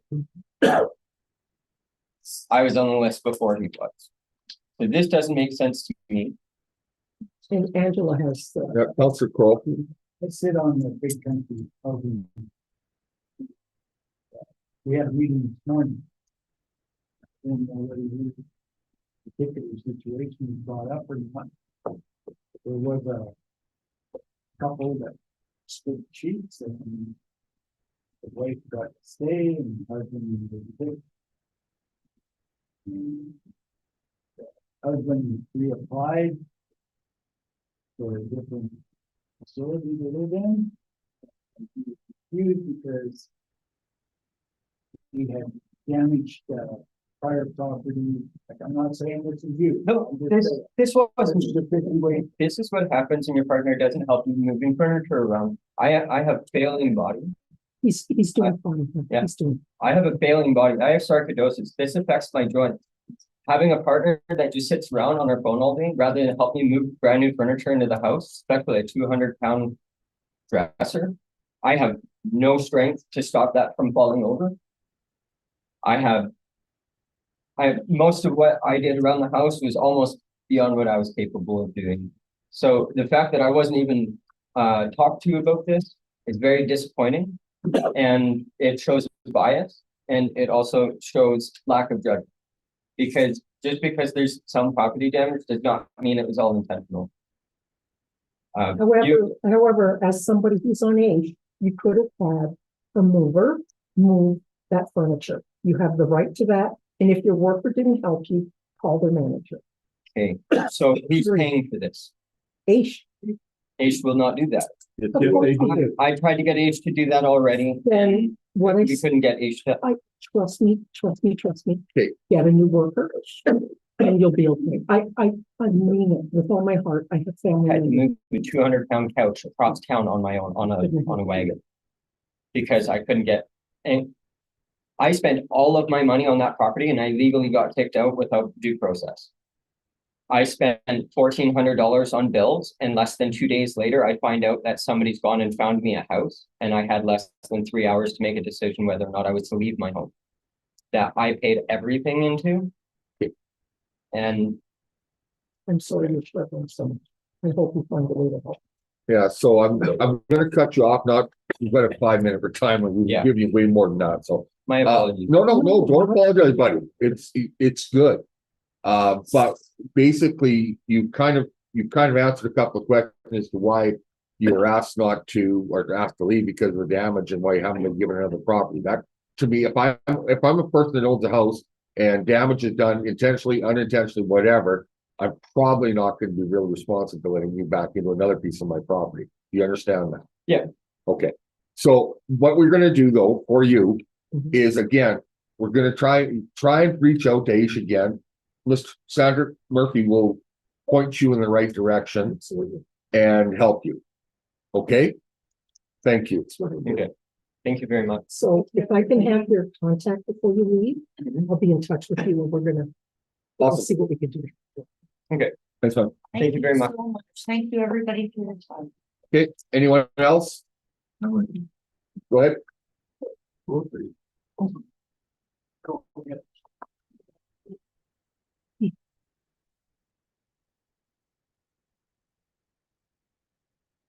Thank you all, appreciate it, but this will only take a second, like, get back to this pace business. Anytime I've seen where someone won't put the money up in the end to take care of whatever problems that may arise with demolition or taking it down, it's always, don't worry about it, it's all being handled, you have a bond. I know in our business, we had to actually put the money up.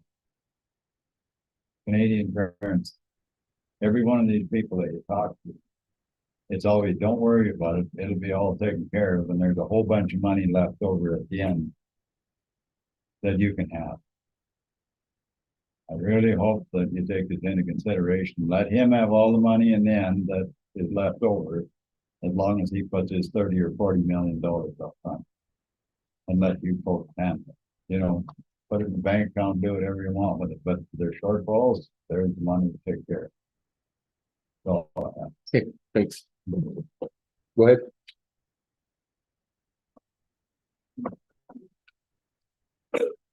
Just a quick note, we're wishing to make council aware that, like, Rhonda mentioned, the certain landowners group is signed up.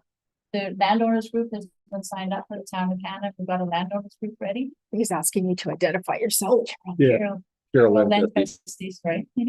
And we're just making you aware of that. And Ackroyd Law is available to represent stakeholders affected by the proposed solar project.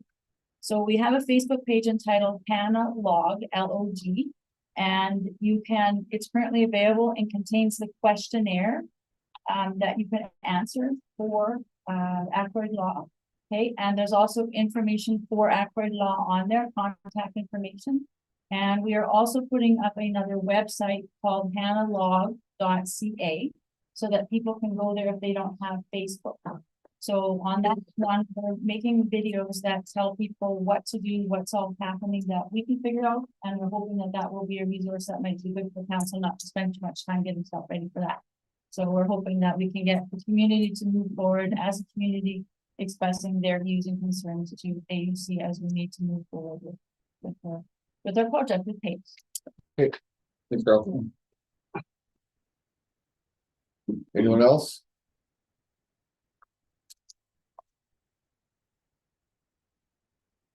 Okay, thank you all. Very passionate. Appreciate the information, and we will see what we can work out for you to the best of our ability. That said, we're going to take a quick 10-minute or 5-minute recess for a bathroom break. And I'll turn your phone back on for you.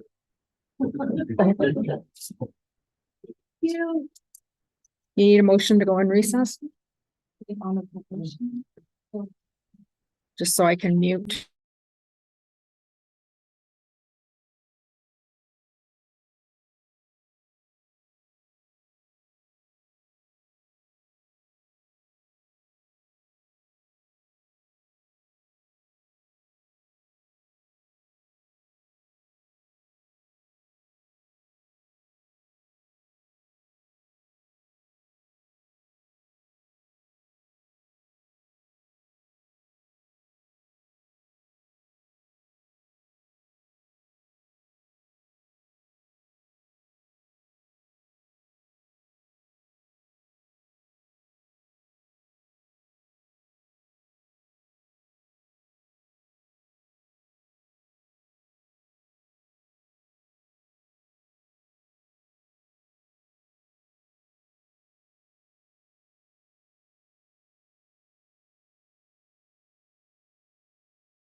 Take care. Welcome. Take care.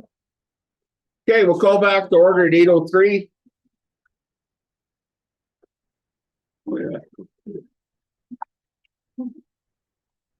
Minutes of the council meeting, August 13th, 2024. Any errors, omissions? Hearing none, motion to accept and presented. Councilor Warwick, all in favor? Carried. Minutes of the information meeting, August 30th, 2024. 28th, 2024. All in favor? Carried. Finance reports, accounts payable. Matthew. Anything you'd like to say to them? Things look pretty good. Any questions of the accounts payable? Mr. Mayor. Go ahead. I do have a few questions. Really? I'm just not sure how to. No, go ahead. There's some I can probably ask, when we're not at the table here, but there was, one, the 3329 Hanna District Chamber of Commerce, tournament sponsorship for $350. So we donate money for The chamber hosts, I can speak to that. on a yearly basis. Yeah, and members of town, the town staff and office staff actually go from the Oh, tournament. okay. Yeah. Okay. Also 3362, there was a thank you honorarium per diem of $1,000. And the names on it were Snell/Warwick. And so I am wondering what that was for and how that was. And so my question would be then, so if that was in music in the park, so I know that the Warwick was a sound man, so he was given honorarium. And so Snell was also given an honorarium. So this is a paid position, orchestrating and organizing music in the park.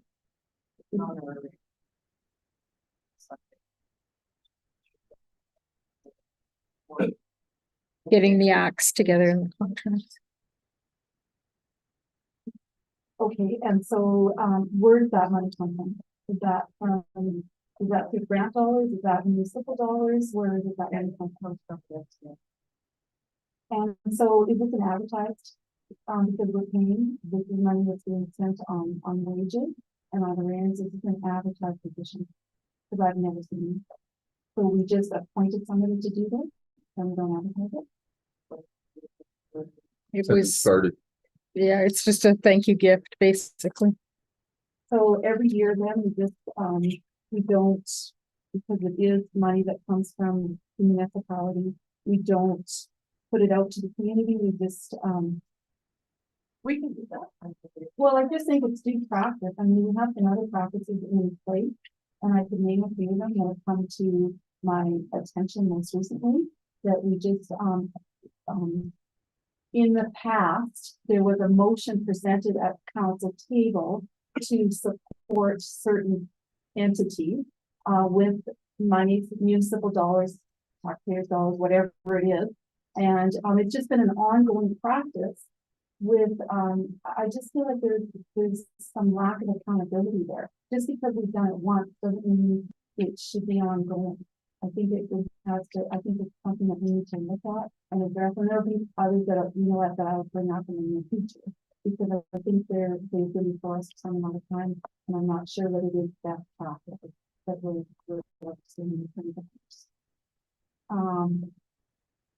And that's all. Any others? Accounts payables? Done. Statement of revenue and expenses. Question. Oh, motion, sorry. I'll make that. Counselor Thorough. All in favor? Carried. Statement of revenue and expense, August 2024, well. Yeah, I got one. Counselor Thorough. It is on playground program seasonal salaries. We had budgeted 23,000 and our actual date is 28,000. So we're $5,000 over on the Yeah. budget. Yeah. Because it's a large number and it just jumps out, you know, compared to everybody else's under budget. Yeah. Cody Garrett, so, no, that's good to know. Any other questions? Motion for statement of revenue and expenses, August 2024. Councilor Murphy, all in favor? Carried. Budget overview. Guess that could have fallen under that, eh? No, it wasn't under there. I couldn't find. Motion. Yeah. Councilor Farrell, all in favor? Carried. Committee reports. None, perfect. Senior administratives. Matthew. How deep's the water, mama? We got the chance to go around and meet people, different partnerships that we have, talk to those people, get to know the staff here. So it's been a very busy first week here, so all goes well. I did catch a cold on so much part of it.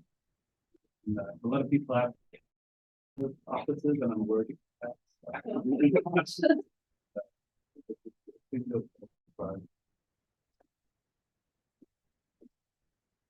Well, welcome to Hanna. One thing you should all know about Matthew is he is a vegetarian. But not vegan. Not vegan. Not vegan. No. Yeah. So it was cute. Matthew and I took him out for supper the first night. And we get to the gray and he opens up the menu and he says, "There's something you need to know." And I went, "What?" So I'm a vegetarian. Of course, I never even looked at the menu thinking there's nothing going to be on this menu for him. There's actually quite a few options there for him. So we went from the green pea eating guy to the guy that eats vegetables. So yeah. Community services Portland report. Any questions on that?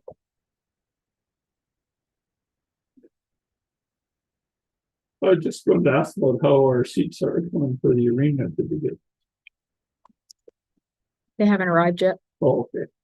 That answers that question. Okay. Yeah, Kevin had mentioned those in our morning meeting and meeting. They're not here yet, but minor hockey is offered to help tear them down. That would be here. That would be a day turnaround. Yeah. Good. I have a quick question. Go ahead. Can we please put somewhere on a to-do list for next spring, because it got missed this year, to replace the picnic tables?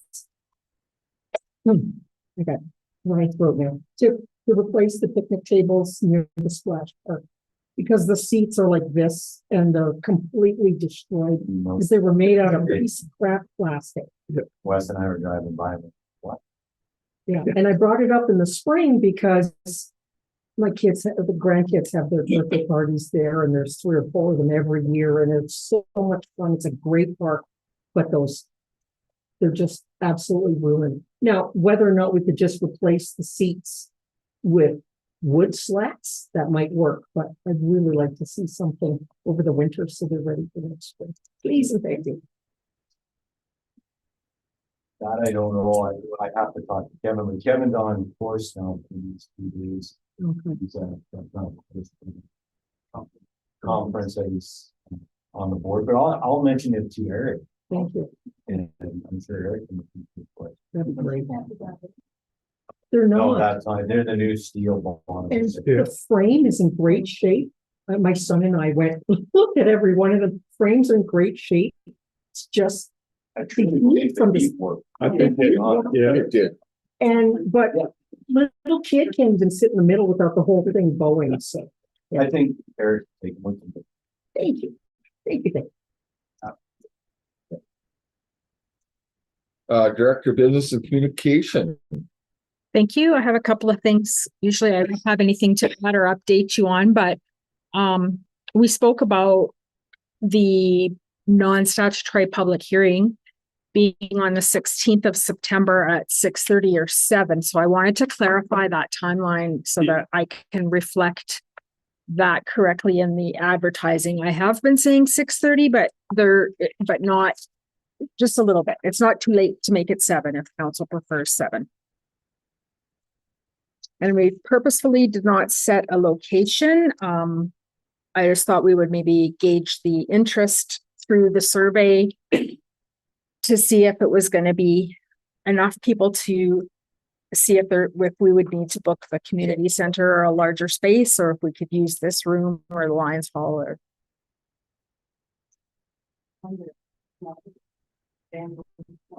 so just I just need a council to let me know a time if you prefer a 6:30 or 7 o'clock time.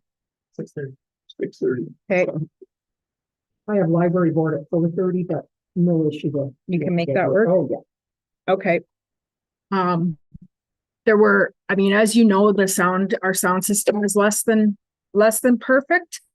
And it's a combination of factors, the room, the sound system itself, the voices of councillors, Bowden and Kroll, some things beyond control of some of us. And I mean, it is what it is. It's just harder to understand or hear your tone, your voices. So I've tried different things during meetings. I've tried playing a little bit with settings that I have the ability to. You'll notice I've shifted every couple of meetings to try to get more focus towards councillors Kroll and Bowden without losing Mayor Pavischuk and Councillor Thorough at this end.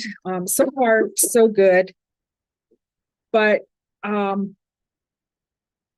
apparently last month was worse than others, or the information meeting, I'm told, and I did go back and look, actually, the sound cut right out. And I know that happened a few months ago, and that's on me. I had accidentally pressed something on the keyboard that cut the audio, and I didn't, in fact, maybe it is at the moment, I don't know.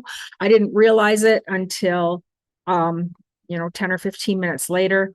But this time that wasn't the issue. I didn't press or mute the meeting. So something somewhere had cut out.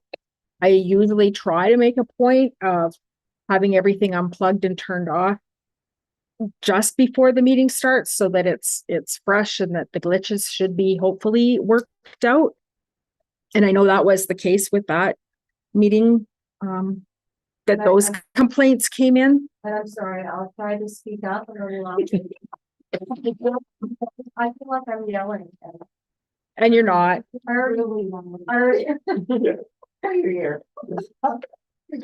So I feel like that we're at a crossroads and that there's a couple of options to have a brief discussion about. But before I spent a whole bunch of time and effort moving in one direction for council to say, well, no, that's not at all what we want to do, I thought maybe we should have a bit of a conversation about that with some direction. The way that I see it, there are 3 options. There is no mandate that the meetings be live streamed, so that could be stopped. And then people would have to come to the meeting or wait for the meeting minutes to get their updates. I don't know how accepted that would be. How many views are we getting now? I would have to go and run the stats, but today I know that there were a while ago, not right at the moment, 25 people watching live, but you'll get at least 100 views on a meeting, 160 views. I think it was maybe 3 months ago I gave you a report. I know I'm 2 of those views every month. And maybe if you take those out, or I don't know. We cannot upgrade this system. It is too old now. The systems have come out with expandable microphones, and that to me would have been a simple, easy, and cost-effective solution. But now we're looking at, I've gotten a very rough quote at approximately $3,400 because we would have to replace the whole system. Would it meet the needs? It's a gamble. I would have to hope, and the company says that it will. But again, we're fighting the space, the room, the voices. We've got other factors as well. And option 3 is to go big or go home. And that's instead of having a new board table built, like the proposal that I brought forward a few months ago, we look at, call it more of a refresh. And maybe we don't have a custom table built. We do modular units with the proper audio, video at each space, and consider looking at the horseshoe style again. Casper has an individual system. And it works very Lots of communities do. It just comes down to how much you want to spend. Yeah. And our technology is old. I mean, I've been scabbing it together for I don't know how many years. Like seriously, the connections and you know, with Kyle's help, we've gotten far more mileage out of it than it was ever intended to provide.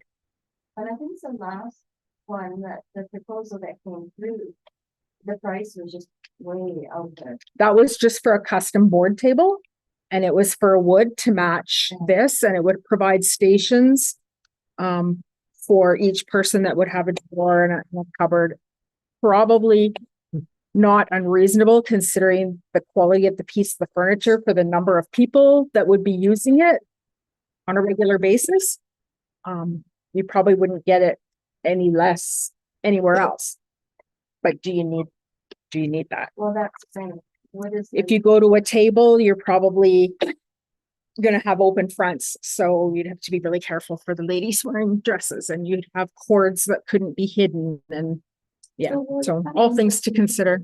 Sorry, I don't mean to cut you off, Mhm. because just traveling around to all these meetings that I have to go to, almost every single one of them, other than Bow Island, which is quite a loud system. It's a staging with the mayor up there, and you know, we have the ground, you know, with all the fancy nights and all the rest of it. Every single other one, including Duchess, which is very quite new, their whole office has this exact virtually set up, the same table and system. With this shape of a table. Yeah, every single one. Really And so interesting. when we were talking about that, I kind of just took note, you know, the bigger centers, of course, they have more gallery and whatnot, so they have the space to do that. But most of the smaller ones do have the same very similar setup. And I don't know whether it's worth the expense. I'm all about the upgrade because I'm thinking sound has to be done well. And we have to engage our public well. So I think I'm all in favor of, you know, spending the money that it costs to put those measures in place.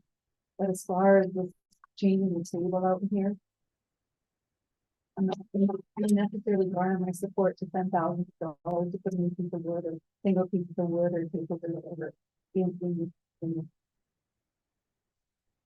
If we were to do, so option number 1 that I'm hearing from Councillor Warwick is not an option. You want to continue to live stream the meetings, and I guess you can talk amongst yourselves about that. If we were to spend money on a system, an upgrade, then I would, if you're not going to make changes elsewhere, then maybe a system like this is good enough. And if you're still running lines and cables and wires and scabbing things together. We talk about the next generation of these that have the extra microphone. We need a mic here, mic there. We need to have one. We could tuck it right between. You would have extra microphone, but you still, yeah, you would still have. My vision would be to go to like LED screens as opposed to this screen for better visibility. It's just how much you want to spend and where you want to put it. Well, what's our budget for the meantime? Well, there's been $20,000 in the budget for a while, but I don't know how far you would get with that. Well, can we see what can be brought forward? And we'll be looking at it. But can we see what we can do for that budget line of $20,000? Now that we know we can't customize potential to, you know, add additional if we need more speakers or mics or whatever.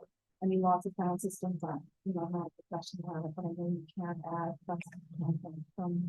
some extra units of, you know, equipment that we need. So can we see what we can get our hands off for $20,000? And go from there. I have a question. Is the live streaming important to our residents? Do they feel it's a value? I would think yes. That's what we provide. We can't take it away.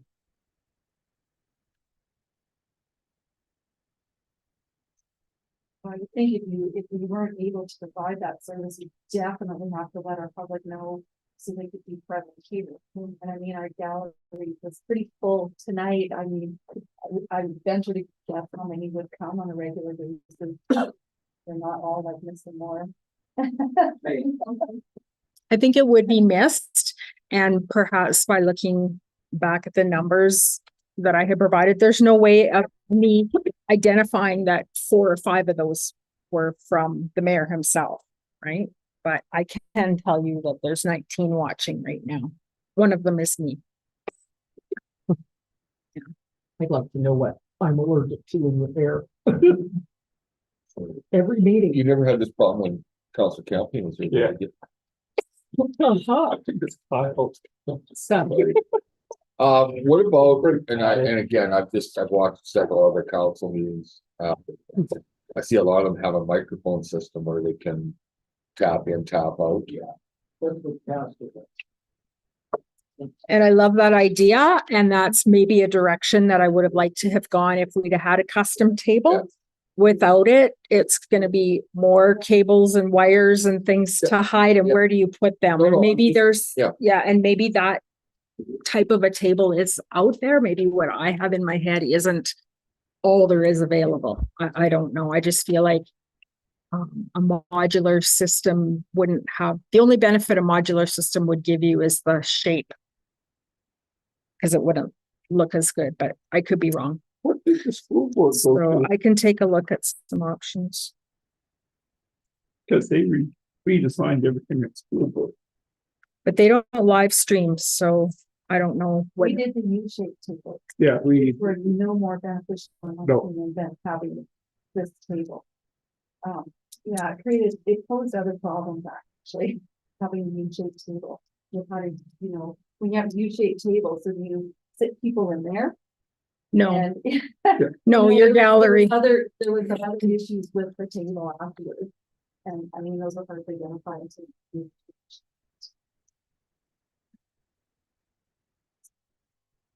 So I guess we need to give Roy some direction as to what direction we want to go. Do we want to explore something similar to the owls again? A newer version of said owls? I think the owl's been a bit of an issue all along. It just, I don't know, I think they have one at links too, and sometimes it's, I'm not There's sure. also 2 generations newer by now. It hasn't been glitchy at all up until recently. And if it has, it's been operator. Or Or the speaking, yeah. And I don't know that an upgrade to them would fix that. We don't know that. The only thing would be the ones that you would actually control yourself and speak into. Mr. Mayor, I'm just wondering if you want to pastors have their system with the individual mics turn on, turn off on their tables. Could we maybe reach out to them and just see what that system looks like? Is it a wireless system they have, Fred, or are there wires attached, or? It's pure wireless. It's the exact same one that Madison had uses. Yeah, if you know of any that are working that would save me a whole bunch of phone calls and research and dead ends, then I can call them directly and get some information. with them, and they got a bigger budget, They just redid theirs. I think before that they had one camera up in the corner. I don't know what they have now. They definitely have the horseshoe shape or the U-shaped table. I know those of us coming from the U-shaped table to this one found it not as conducive to meetings. I don't know what Matthew's opinion would be of that. No, but as far as the sound system. Yeah. In the drumhead. I don't think if you buy, I mean, the setup is, the table structure is not conducive to how the sound works. No. I mean, those particular. No, but that kind of has to be your starting point. Does it not? You have to configure your streaming, your live stream and your sound around how your table's gonna sit. Well, I'm in favor of the sound. I'm not in favor of spending a bunch of money on the stuff. I just don't. Sound is important. And communication, but I'm not in favor of spending a bunch of money. on it. Okay, so I think we're gonna give, Lori or the direction to contact Castor, see what they have, if it will work for us. And, if it doesn't, then we'll continue exploring. Okay. Mr. Olson. Yes, Mr. Mayor. What do you got, buddy? Did you touch on the construction in your report? Just briefly in our report, yeah, I mentioned that Yeah, they're moving on to the third phase. We added the valve by the Abbey phase. Set the 16 line down, it actually shut off 100%. So it's dark. But they had a little glitch with their putting on temporary water. They sent their sample in on Saturday, and when they got to the door, they rejected it because they didn't have an appointment. So the guy drove all the way back here. They closed Sunday, so they had to take them yesterday. They're hoping to get there. Where did they have to go, Edmonton? Over. Yeah. So they're hoping by Wednesday they put everybody on temporary and then shut everything down and they'll keep going the way it's going. As you can see, sidewalks curbs were poured. As long as we don't get the rain, they're saying they'll try to do the slurry and stuff. Start side. Constable. How come the temporary platforms weren't set out for the second phase? They were when the businesses asked for them. There was a lot of them, like Melanie was good with it. So was So it was a final request. yeah, Zach was in touch with everybody there and anybody that needed him. Melanie's been very happy. Zach was going to accommodate her for the rodeo. She wanted to do some stuff out on the gravel, so he was going to have it all graded and she could do whatever she wanted out there. She's canceled, and I believe it's because of what the weather looks like. It's got nothing to do with the construction. Zach was really hoping. Mudruck was there, super busy right now, so they were late getting there. He was actually hoping to have the first lift pavement on, but it's just not. I think there were, like, I know I was walking down there. And if it's just basically request by the business owner, what about the people that are the pedestrians that are? Well, a lot of them are going in the back. So like, even just using that way to get to the post office or whatever. well, the post office is, yeah, I guess they do have a block from. No, but just, as far as going for a walk and going down the frontage and figuring that there's gonna be platforms there for you to walk on and there isn't. There was prior, but now that they've started the sidewalk, they did the same thing as they did on phase 1. I guess I wasn't down there during that time. So, not if there's any other. Completion October. They asked for a 2-week extension, so they're saying end of October, but hoping to be. He's only asked for an extension just in case whether something gets out, but he's really hoping for mid-October. They've been plowing along quite well as far as, I mean, I'm not that guy, but it looks like they're doing great things, so. The only thing that they're going to have trouble or what's going to slow them down is biggest is in the alleyway right now. That's where the 16 goes down. So right between the old post office, there's a bit of Wecker building. Yes. There's a lot of internet and all that, so they're going to have to do a lot of hydrovacuum. Once they get through there, it's going to be pretty much because that fiber line is there too. Yeah, it's expensive. They said that. Yeah, that's very, that's because I asked. Right now, when we shut the 16-inch down, we're only going to be doing town on 2-inch, which we've done before.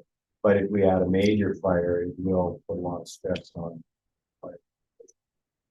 Having said that, Garth has said if we're nervous about it, we could tie in on the hydrants on CN land and hook to another hydrant in town Maui as well.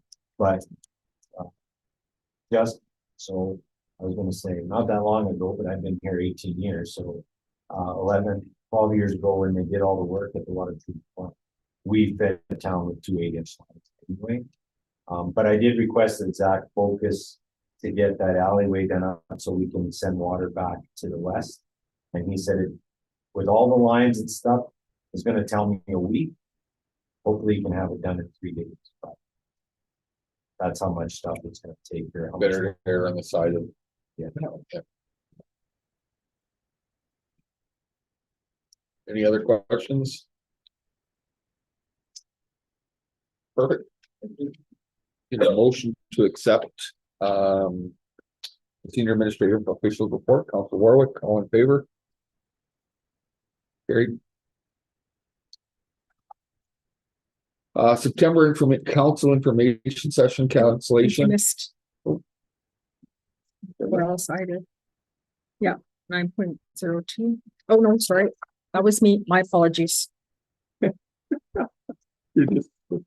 jumped ahead in the meeting. You're fine, Okay. Mr. Mayor. I'll happily give you a vote to cancel the meeting. We are on Red Deer that weekend, so that's the rationale behind that cancellation. Councilor Olson made the motion, all in favor? Carried.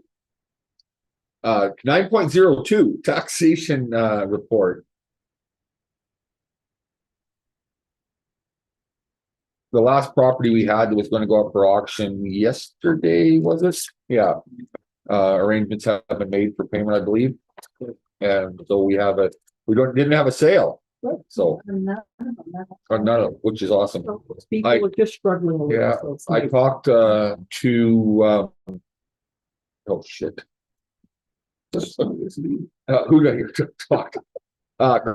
Deadlock. Connie at the front desk, and she said we're about 95% paid up already. So that was a ballpark number. So yeah.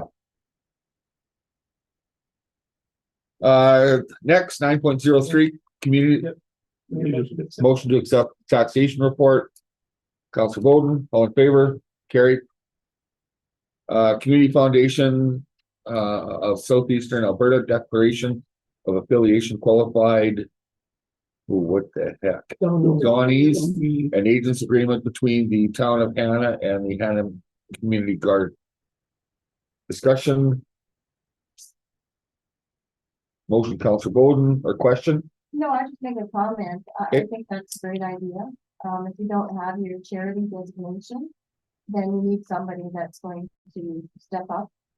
Not step up, but be able to, they want to deliver the funds directly to that organization. And then that money will just be transferred over to the other organization. So yeah, it's good for them for stepping up to apply for a grant on that program. So that is quite a good program. Okay, motion. But I could make a motion. Councilor Kroll. Oh, Sorry, he beat you on the punch there. All in favor? Carried. Franchise fees, AXCO Electric 2025.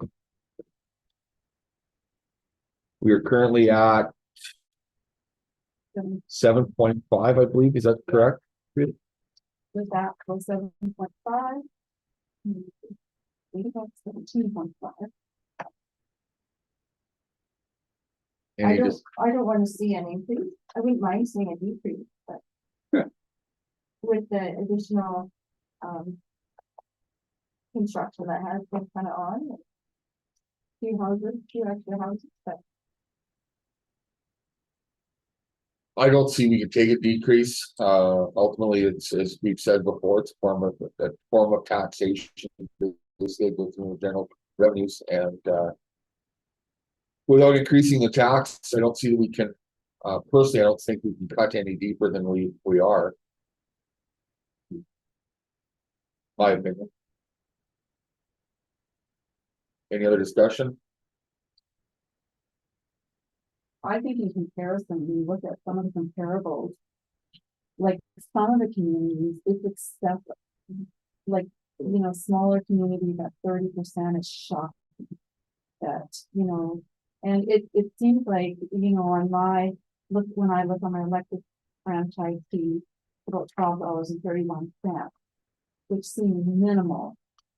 But in the same regard, I'm not in favor of an increase either. I think between the two of them at 25%, I think I'm not sure that we could decrease it if there was a way. I'd definitely be in support of it, but I'm not going to support an increase on any level.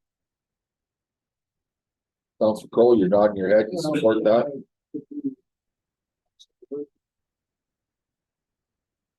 Okay, any other discussion? Motion to leave it as is. Councilor Warwick, all in favor? Carried. Guess we covered, can we just cover the both in one motion? No. Okay, motion for the utility, Apex, to leave it as is. Councilor Murphy, all in favor? Carried. Chamber of Commerce Spirit Award sponsorship.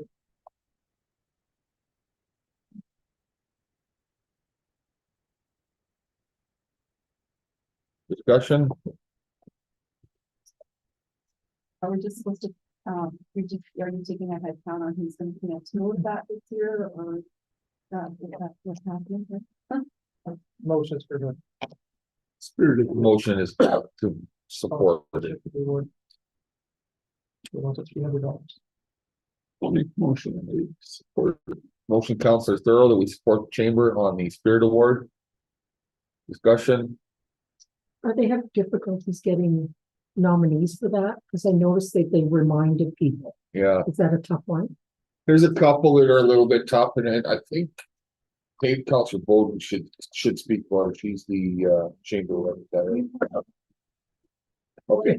Well, no, I'm just trying to follow forward. Yeah. So basically, they're having trouble with that one, and I think, in my opinion, and it's the same thing with the agricultural one. I think the way it's wordsmith, it's very difficult to categorize someone into there. So that's something that I think I'll talk to, well, she's stepping down as well, but I'll talk to the group and see if we can wordsmith something more conducive to entice people to volunteer. Councilor Cole. It's just the web. Oh. And so I will take that as well. Yes. Okay, so we have a motion. So what exactly is the Spirit Award? I'm sorry, I'm Basically, it's, for example, it'd be somebody like the Truth Information Booth. Building the spirit of the community. Could be somebody like what's another example? Well, Links Library. I won when I had Frosted Impressions. Wayne and I had won because we donated to all the not-for-profits for logos, and we did a whole bunch of designing for free every year, and that was recognition for that. So, but like I said, it's such a big. It is very difficult. So I think we need to. I think the chamber needs to wordsmith out a little bit better to get more support on. And the ag one is the same way. It's very convoluted as to what the ag one is. Yeah. So, Mr. Mayor, then I just have another question. I just heard that we may not have any applications for that. So if we're given the $300, is there a possibility that there may not be a Spirit Award? Correct. And it'll be returned back to time. Thank you. So we have a motion on the floor. All in favor? Carried. Yeah, bring your IDs. Because I got an ID. What you look at.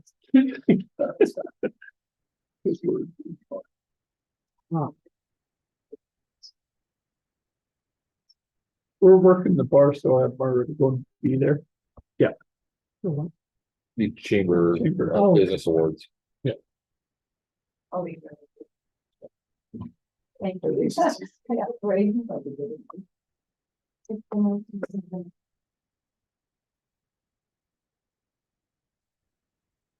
Okay, 9.07 is the lagoon survey fine funding. Would you like to speak to it, Matthew, or would you like? It's pretty self-explanatory, but. Yeah, MEP was in talking with the road project engineer, and they suggested if they could take part of this for it would be no cost. They just need 2 municipalities to agree to it, so I talked to special areas 2, and they don't have a problem with it, so they're gonna see if they can get approval to, you know, go ahead with this project. We could get both, but the deadline was tight, that's why we added at the end of this month, this has to be submitted, but they can take care of all that, no cost. We reached out to Brent as well on this to confirm our suspicions as far as a needs basis, and Brent felt it was very important that we go ahead and do it, so. So the thing with our lagoon back in 77, when we built it and moved it, we were built for growth. So I'm not worried about our lagoon not being undersized. We're definitely not undersized, but it would be a definite bonus to have out of our piping looked at on the way out, a definite bonus for looking at the banks, make sure they haven't eroded or are they getting deep, that they're getting, so that kind of study. We do have 2 independent companies that are checking our sludge, and they do that for free as long as they get, as they put it, as long as we get first rights to the notified about being a tender. But there's only 2 outfits that do it, so of course we get 5. So Lamborn and Aquaclear. So Aquaclear's already been out. They said our first 2 cells are close to 50%. Once it gets 60, they start getting what they're supposed to do. So we'll see what Lamborn gives us, and that is free. And then we'll have a budgetary quote coming in to do that. So 15 years ago, we did the first 2, but they're obviously filling back up from them. So this report here will do some other stuff. They will, of course, we all know we have a new litigation, so they'll look at that. We've already updated that. They might help us with a study for South Municipal Road, but we've kind of, so basically right now it'll just be to help us with the banks, make sure that we're not losing our integrity and stuff. Motion to go ahead with said study. Counselor Thurl, all in favor? Carried. On that note, are we going to be releasing any water? That seems to be the topic of conversation. We have released it. We notified environment. Okay. We actually opened it on Monday. Oh. Sent the letters. We informed the landowners downstream. Which is good. And we usually let it go in the start of September, but this year we definitely had enough. Last year there wasn't enough. And because of the dry season, environment asked that we didn't release it because it wasn't going too low. But this year we definitely needed to release it, and it's already on its way. We'll do testing tomorrow and send it away as per the code of conduct, and we should be all good. Rock, buddy. And the dredging was the other thing that we talked about a few months ago, right? Yes. It was the dredging. Okay. Is that going to cause another odor? Oh, yeah. Oh, yeah. Yes. Can that be, read within our newsletter or something that is due to dredging and not Well, companies? when we make that decision, because the quote that I got is around 250. And I have to look back. It was after that did it. I'm pretty sure it's probably going. I thought we did it right around that one. That's about right. Yeah. So, and once it gets to, like I say, once we get to that 60%, they say that the anaerobic slope doesn't work. The other, so our first 2 cells, which are our main cells, are the ones that are filling up that are back to are still in really good shape. So we'd only be looking at the 2. And technically they're supposed to be done every 2 years. We're headed to our 15th year, and before that I think we were 25. That's because our usage is low, right? It's not high. The usage is low, and the chemicals that we've been using for Actizyme are definitely helping. I think part of our sludge problem is a lot of our, bringing in outside fluid, like when the windmills were here and we have talked about this a few times, that by having the extra amount in there, it's adding extra sludge. It doesn't actually go through our. I was gonna say, it doesn't go through the processing. That's right. Yeah. Yes, that would be from the tanks. Did any of these companies do anything to dump there? No, we had numerous council meetings and talks about that to try to get. It would have been at the time, because a lot of the places such as Brand, Mr. Howry, Primary supplies. Steve was to put in a septic tank. We would not charge them because we don't have a line for them. There's taxpayers with it. But we did not charge the windmills. We discussed it purely because of how do you have staff. If we're busy and then they're at the gate and want down, or else we're putting it on to the girls at the office to sign and keep track, and all environment asks is that I know how many loads are coming. And so yeah, we should have long term, we looked at it, but every time we've discussed it, we kind of outweigh time and personnel in order. You don't have a lot of staff to pick from. You're gonna get to And it spend always, all day out there. it always happens if you're busy with the water or something happens and then you get called. So Matthew had some ideas and we have talked about that, believe it or not, first couple conversations about maybe we could set something up in the old yard with a grate and figure out a way to start making some revenue to help. But we'll toss some ideas out. Just so that it's more cost. Yeah, they're $250,000 over 15 years, that's pretty good. I'm just trying to water it down. That's really, really, every There's 2 definitely years, that'd work. be crazy. So it's the enzymes that you got that. Sludge. And when we don't get rain, which adds and helps stir stuff up too, we haven't had that. What? Yeah. So that might be why we're really cool. Nothing under bylaws. Council reports round table. Council Crowley, anything to add?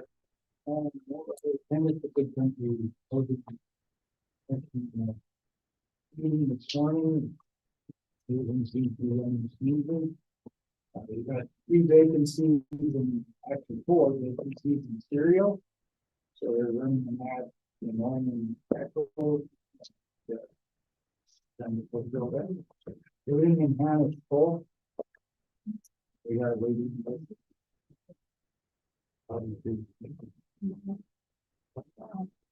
Council Bowden. That just supports the need for additional housing to that county. I was kind of a bit concerned with the amount of products sitting in GFL. And so I stopped out there today and had a visit with Vicky. And they are not closing, like rumors have been spread around town or whatever. The other accumulation was due to the weather. If the farmers cannot get into their fields, having an early winter or a late spring, they will not go in and spread the product on their cropland. So they're hoping that they will have good weather in order to allow the products to be moved and applied. They've indicated that the product that they do have is top of the line, and they are not accepting anything but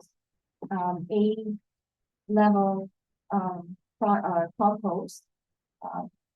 People will recall when the first time they did get a delivery, that product was not acceptable. So they are not accepting it. They did have a couple visits from environment, and they were just checking to see how they were doing, and what was going on and that sort of thing. They did not get any complaints from them. And whether that was, due to public concerns and contacting environment regarding any smells that the public might have, dealt with them.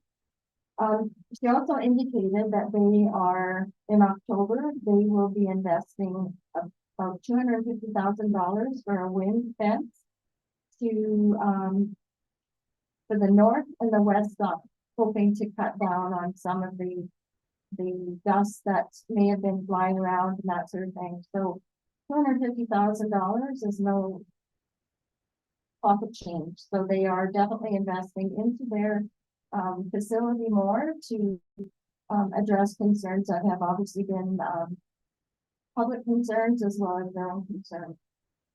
And I did have an opportunity to talk to the manager. We did have a joint phone call to Vicky, and so that was you know, they want to be here. They're doing everything they can to address issues, and they've invested a lot of money to address issues that have been brought up from the public. So I think that is all I have. Councilor Warwick? Yeah, so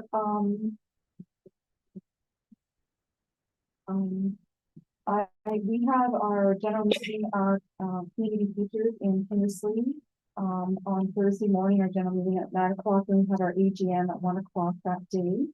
The next day, I am at PEP, which is being held in Bow Island. They're having at noon that day, they're having the tour of the rock modular building manufacturer. And then at 1 o'clock, we gather again for the mayor and we meeting that afternoon.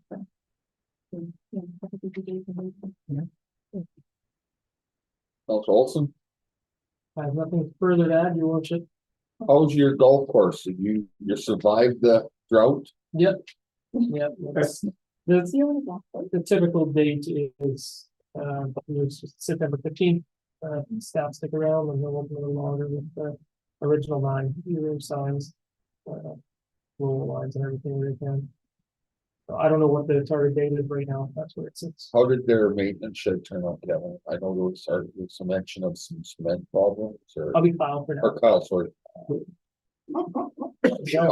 aware of. Hey, it's up, it's all sealed, it's finally acceptable. Our old shop hasn't been for a long time. Yeah, no, it was terrible. Yeah. Well, I'm sure he's been going. They're quite nice with people. Councilor Murphy. I have a couple of, I have a Acadia Foundation next week, library board, and then of course the Alberta Municipal and Red Deer. And I'll be volunteering at the Women's Auxiliary next Thursday and Friday and Thursday. Councilor Thurl.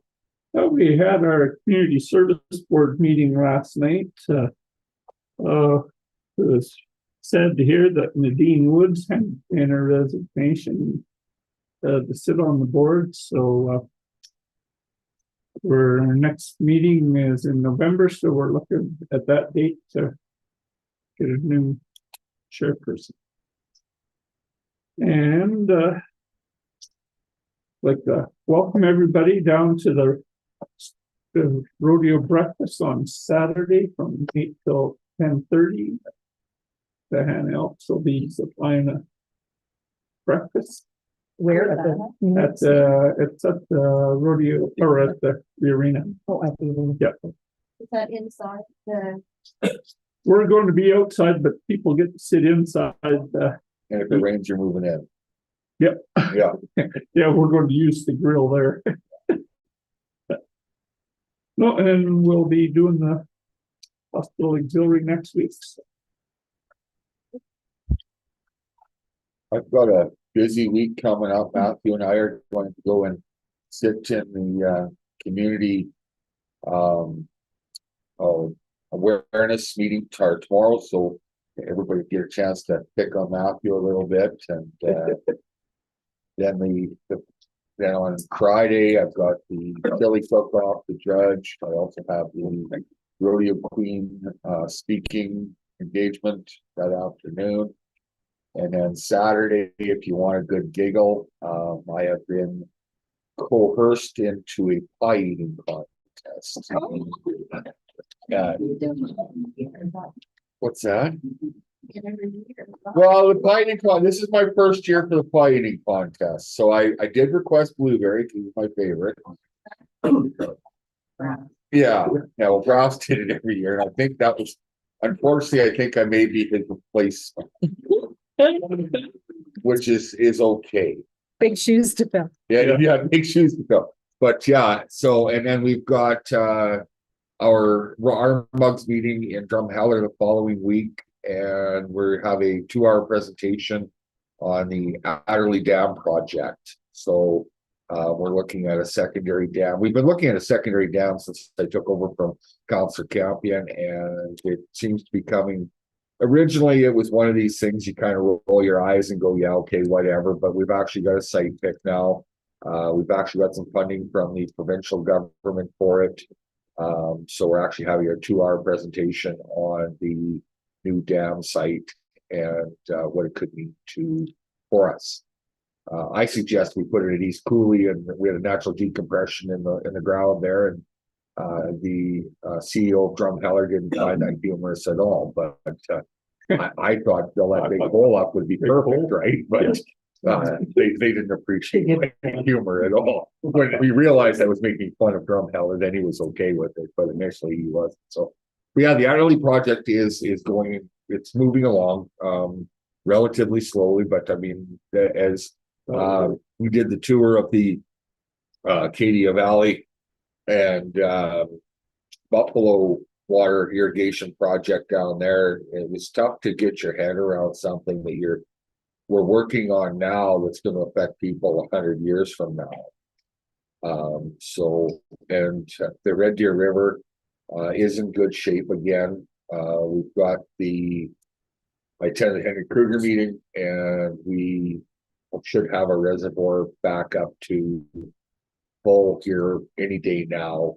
And so yeah, we got through the summer quite well, and we're spending some money. The backup generator at the lift station down at the dam failed, 10 years old, 236 hours on it, and so there's been some finger pointing there, but we've replaced it. It cost $100,000. Have to have it for the water. We're kind of foobarred. 236 hours. 236 hours in 10 years. So basically, that's just testing is all it is. And we're not sure what the motor is obsolete that we had in there. So we were going to rebuild it or attempt to rebuild it, but it's basically obsolete. So with a backup generator, it's not uncommon to run an hour a month. And but yeah, it failed on us. And so $100,000 later, we have a new generator, backup generator down there. So we've got enough water usually in Hanna to last about 2.5 days. But that's a scary number when you think about it. So it's been replaced, and we have some money available for that. We're still very aware of the fact that the main feeder line from down there up to town still has to be replaced in some time. We're looking at possibly doing, as Mr. Nill would say, a shovel-ready project, so doing some engineering legwork prior to having it fail, and so that if it does fail, we can hit the ground running. We're fairly confident that if it were to fail, it wouldn't be a problem for it. Obviously, it serves such a large area of water. It's up to Bymore, it's over to Delia, it's all the way down to Acadia Valley. So it's a necessary Do you think those communities would be putting money towards it then, are you saying, or would that be grant funded? Well, a lot of it will have to be grant funded, like, there's no way we can come up with $18 million. Yeah, it'd be on a per capita basis if we had to raise funds. Yeah. And not to speak out of tongue, but I'm pretty sure our good neighbors just down the street to us, they would be a major supporter of our project, so. We do have some money put away towards furthering the do, but. Yeah. Not to rain doom and gloom, but Councillor Campion had told us 4 years ago or 3 years ago that this was a project that was coming down the line at us, and as with anything, it doesn't get any better over time. So We just shouldn't wait till it. no, we don't want to wait for Yeah. total failure. So we've actually done some testing on it, a little bit of constructive testing, and we're confident we can get another couple of years out of it. So the line was put in, Mr. Olson, in 83. That sounds about right. That was only, what, 10 years ago? Yeah, and unfortunately, the technology wasn't what it is today. We didn't have any cathodic protection or anything like that on it. So we're learning from our mistakes, and yeah. But fingers crossed, we'll be okay. We're starting to work on it right now. So yeah, I'll keep you up here now. Other than that, we've got I'll make a motion about the council report. yeah, that's just where I was gonna go. Thank you very much, Councillor Bowden. All in favor? Carry. To make other correspondence, you know? We're gonna get there, yeah. Just a suggestion, Mr. Mayor, being on the fire department, I would stay away from the berry pie. Go with something that slides down. Like a meringue. Meringue or chocolate cream. Is this from experience we speak? Just when you said blueberry, I just had visions. Yeah. I would stay away. Give me a little bit in advance. All right, buddy, appreciate that. I am representing. Did you want to maybe take my? I've done it once. Okay. Yeah. Had a lot of fun doing. So correspondence, again, we have a letter from Warburton, Jolene, requesting sponsorship requests for the rodeo queen. We've done $1,000 in the past. The young lady that we had 2 years ago did a bang up job. This year's girl did a good job, maybe not quite as good as Ainsley, but still did a really good job. Ainsley is actually moving on to run for Miss Rodeo Canada. So she's coming to town this weekend for our rodeo still. And so yeah, she's still very proud of the fact that she represented us for a year. And so Which one is currently Miss Rapport? Do you remember? that's Tinley Warburton. Okay. That's Jolene's daughter. Yeah, okay. Yeah. So yeah, we have another rodeo queen from Hanna that's actually Miss Rodeo Strathmore. Who's also, I think, going for Miss Canada. No, not here. He just turned 18. Oh, Ainsley will be amazing. So do we want to do this again? It's pretty good public relations, you know, as far as advertisement and promoting our community. They're on Facebook continuously pumping our community, so I don't know that we can spend $1,000 in advertising any better. I guess what I'm trying to. Well, they're saying here that their target has been 5,000 and then currently 3,700. Yep. So then the balance of 1,300, is that what a person would look at? If we want, we can increase it to 1,300. We've done, yeah, we've in the last 2 years. I don't think they would say no to $1,300 if we offered it to them. I know I believe there's $1,000 in the budget currently for that. I'm comfortable with 1,000. Okay. We've done that in the past. Yeah. I can make that motion myself to donate $1,000 to the Rodeo Canada. Hannah. Hannah, sorry, Hannah, all in favor? Carried. Then we have Miss Ainsley Ziyax, so she has to sell, she doesn't have to sell, she's selling advertising in the CFR magazine, which is $100 a page, if I'm not mistaken. For a full page, $50 for a half page. Basically, it would be something with Hannah on it and her picture, and again, she's been a very good supporter of Hanna. And I don't think there was an event she missed. not very many, even when the boys went and played football, Yeah. like in Didsbury and Rocky Mountain House and Brooks, and of Did course, they when they show played, her? when place in Vermilion was easy Yeah, for her, because that that was was home, but I think if we, all the support we give to Ainsley, I think we should definitely, I would recommend we definitely do it, so. Or make a motion. Councilor Murphy, what do you think? Option one, option two, Before, full page? go big or go home. One.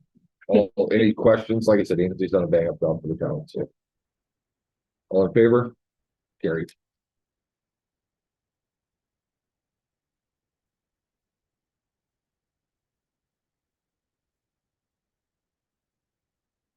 I see the nets are up at pickleball. I didn't think they were gonna cover the whole court in, but they. Oh, did. that looks good though. You can't. You can't see nothing. That's a frustrating.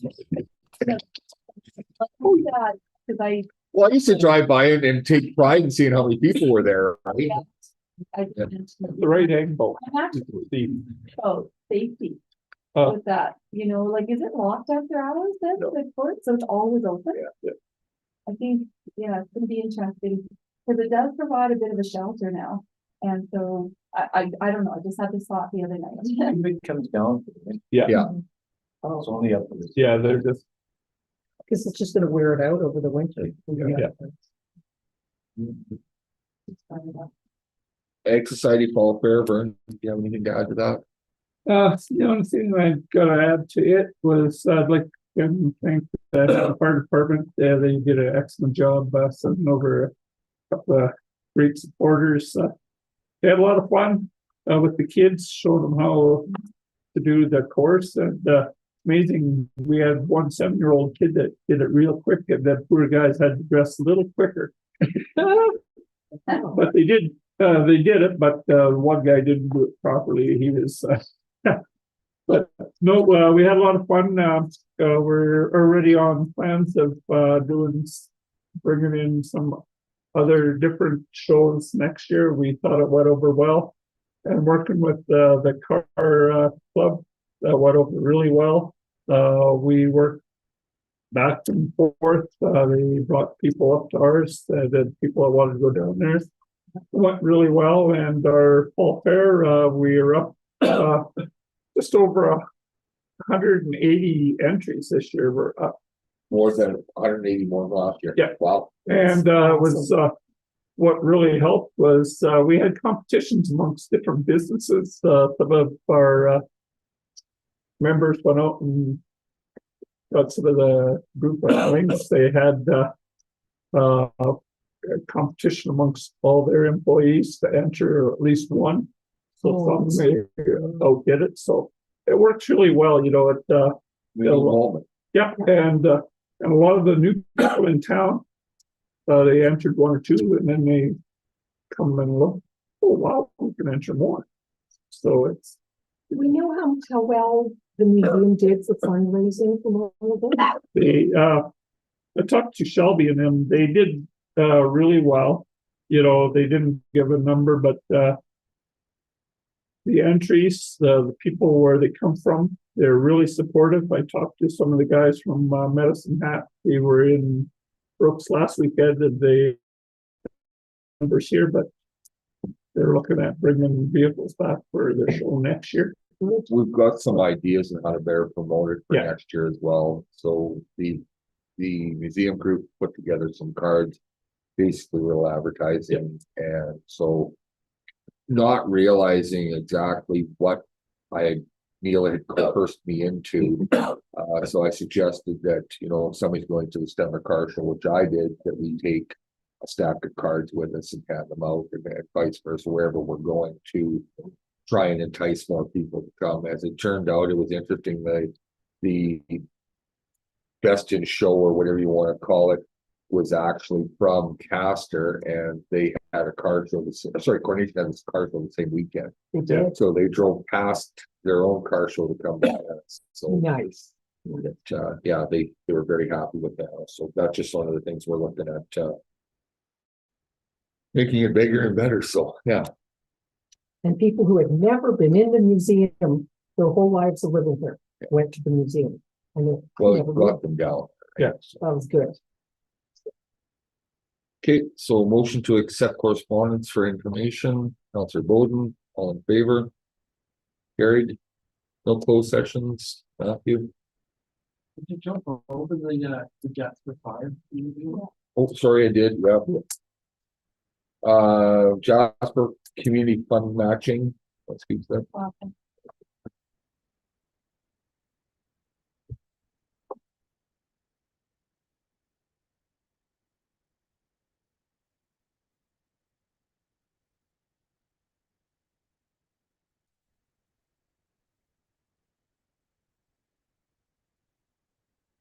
So with the fires that happened in Jasper, I think they're looking for like fund matching. Is that what it is? Or is it- Up to 15,000.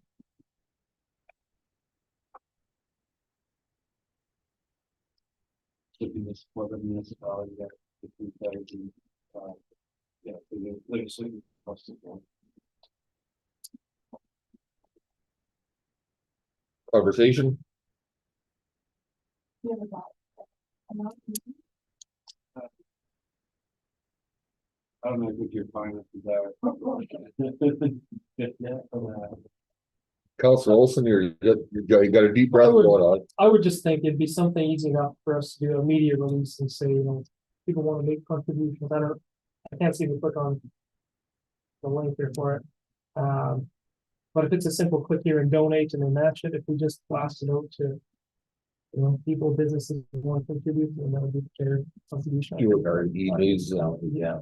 Because when I read it, and my understanding, right, it's for individuals that didn't have insurance coverage for their homes.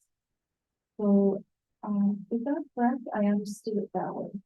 That it was not actually going, I don't know how it was going to be distributed through the municipality, but it was going to be given directly to those individuals that didn't have insurance or any kind of coverage on those homes. Is what I understood. Yeah, that's the Probably denied emergency relief funds and those that I read from. I do like Counselor Olson's.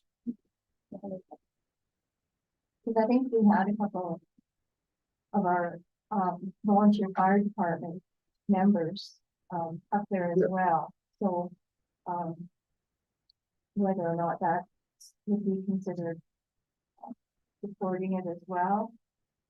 I like the idea of putting it out there.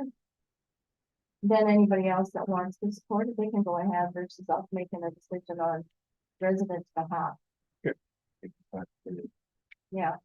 Yeah, we had some nonprofits we worked with, and, like one thing, our Alberta Elks provincial group that I sit with, we donated $25,000, but like, as a group, most of our membership has come through Jasper at one time or another,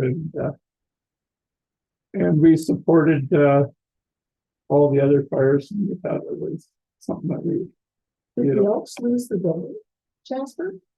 not that we know of yet. It's got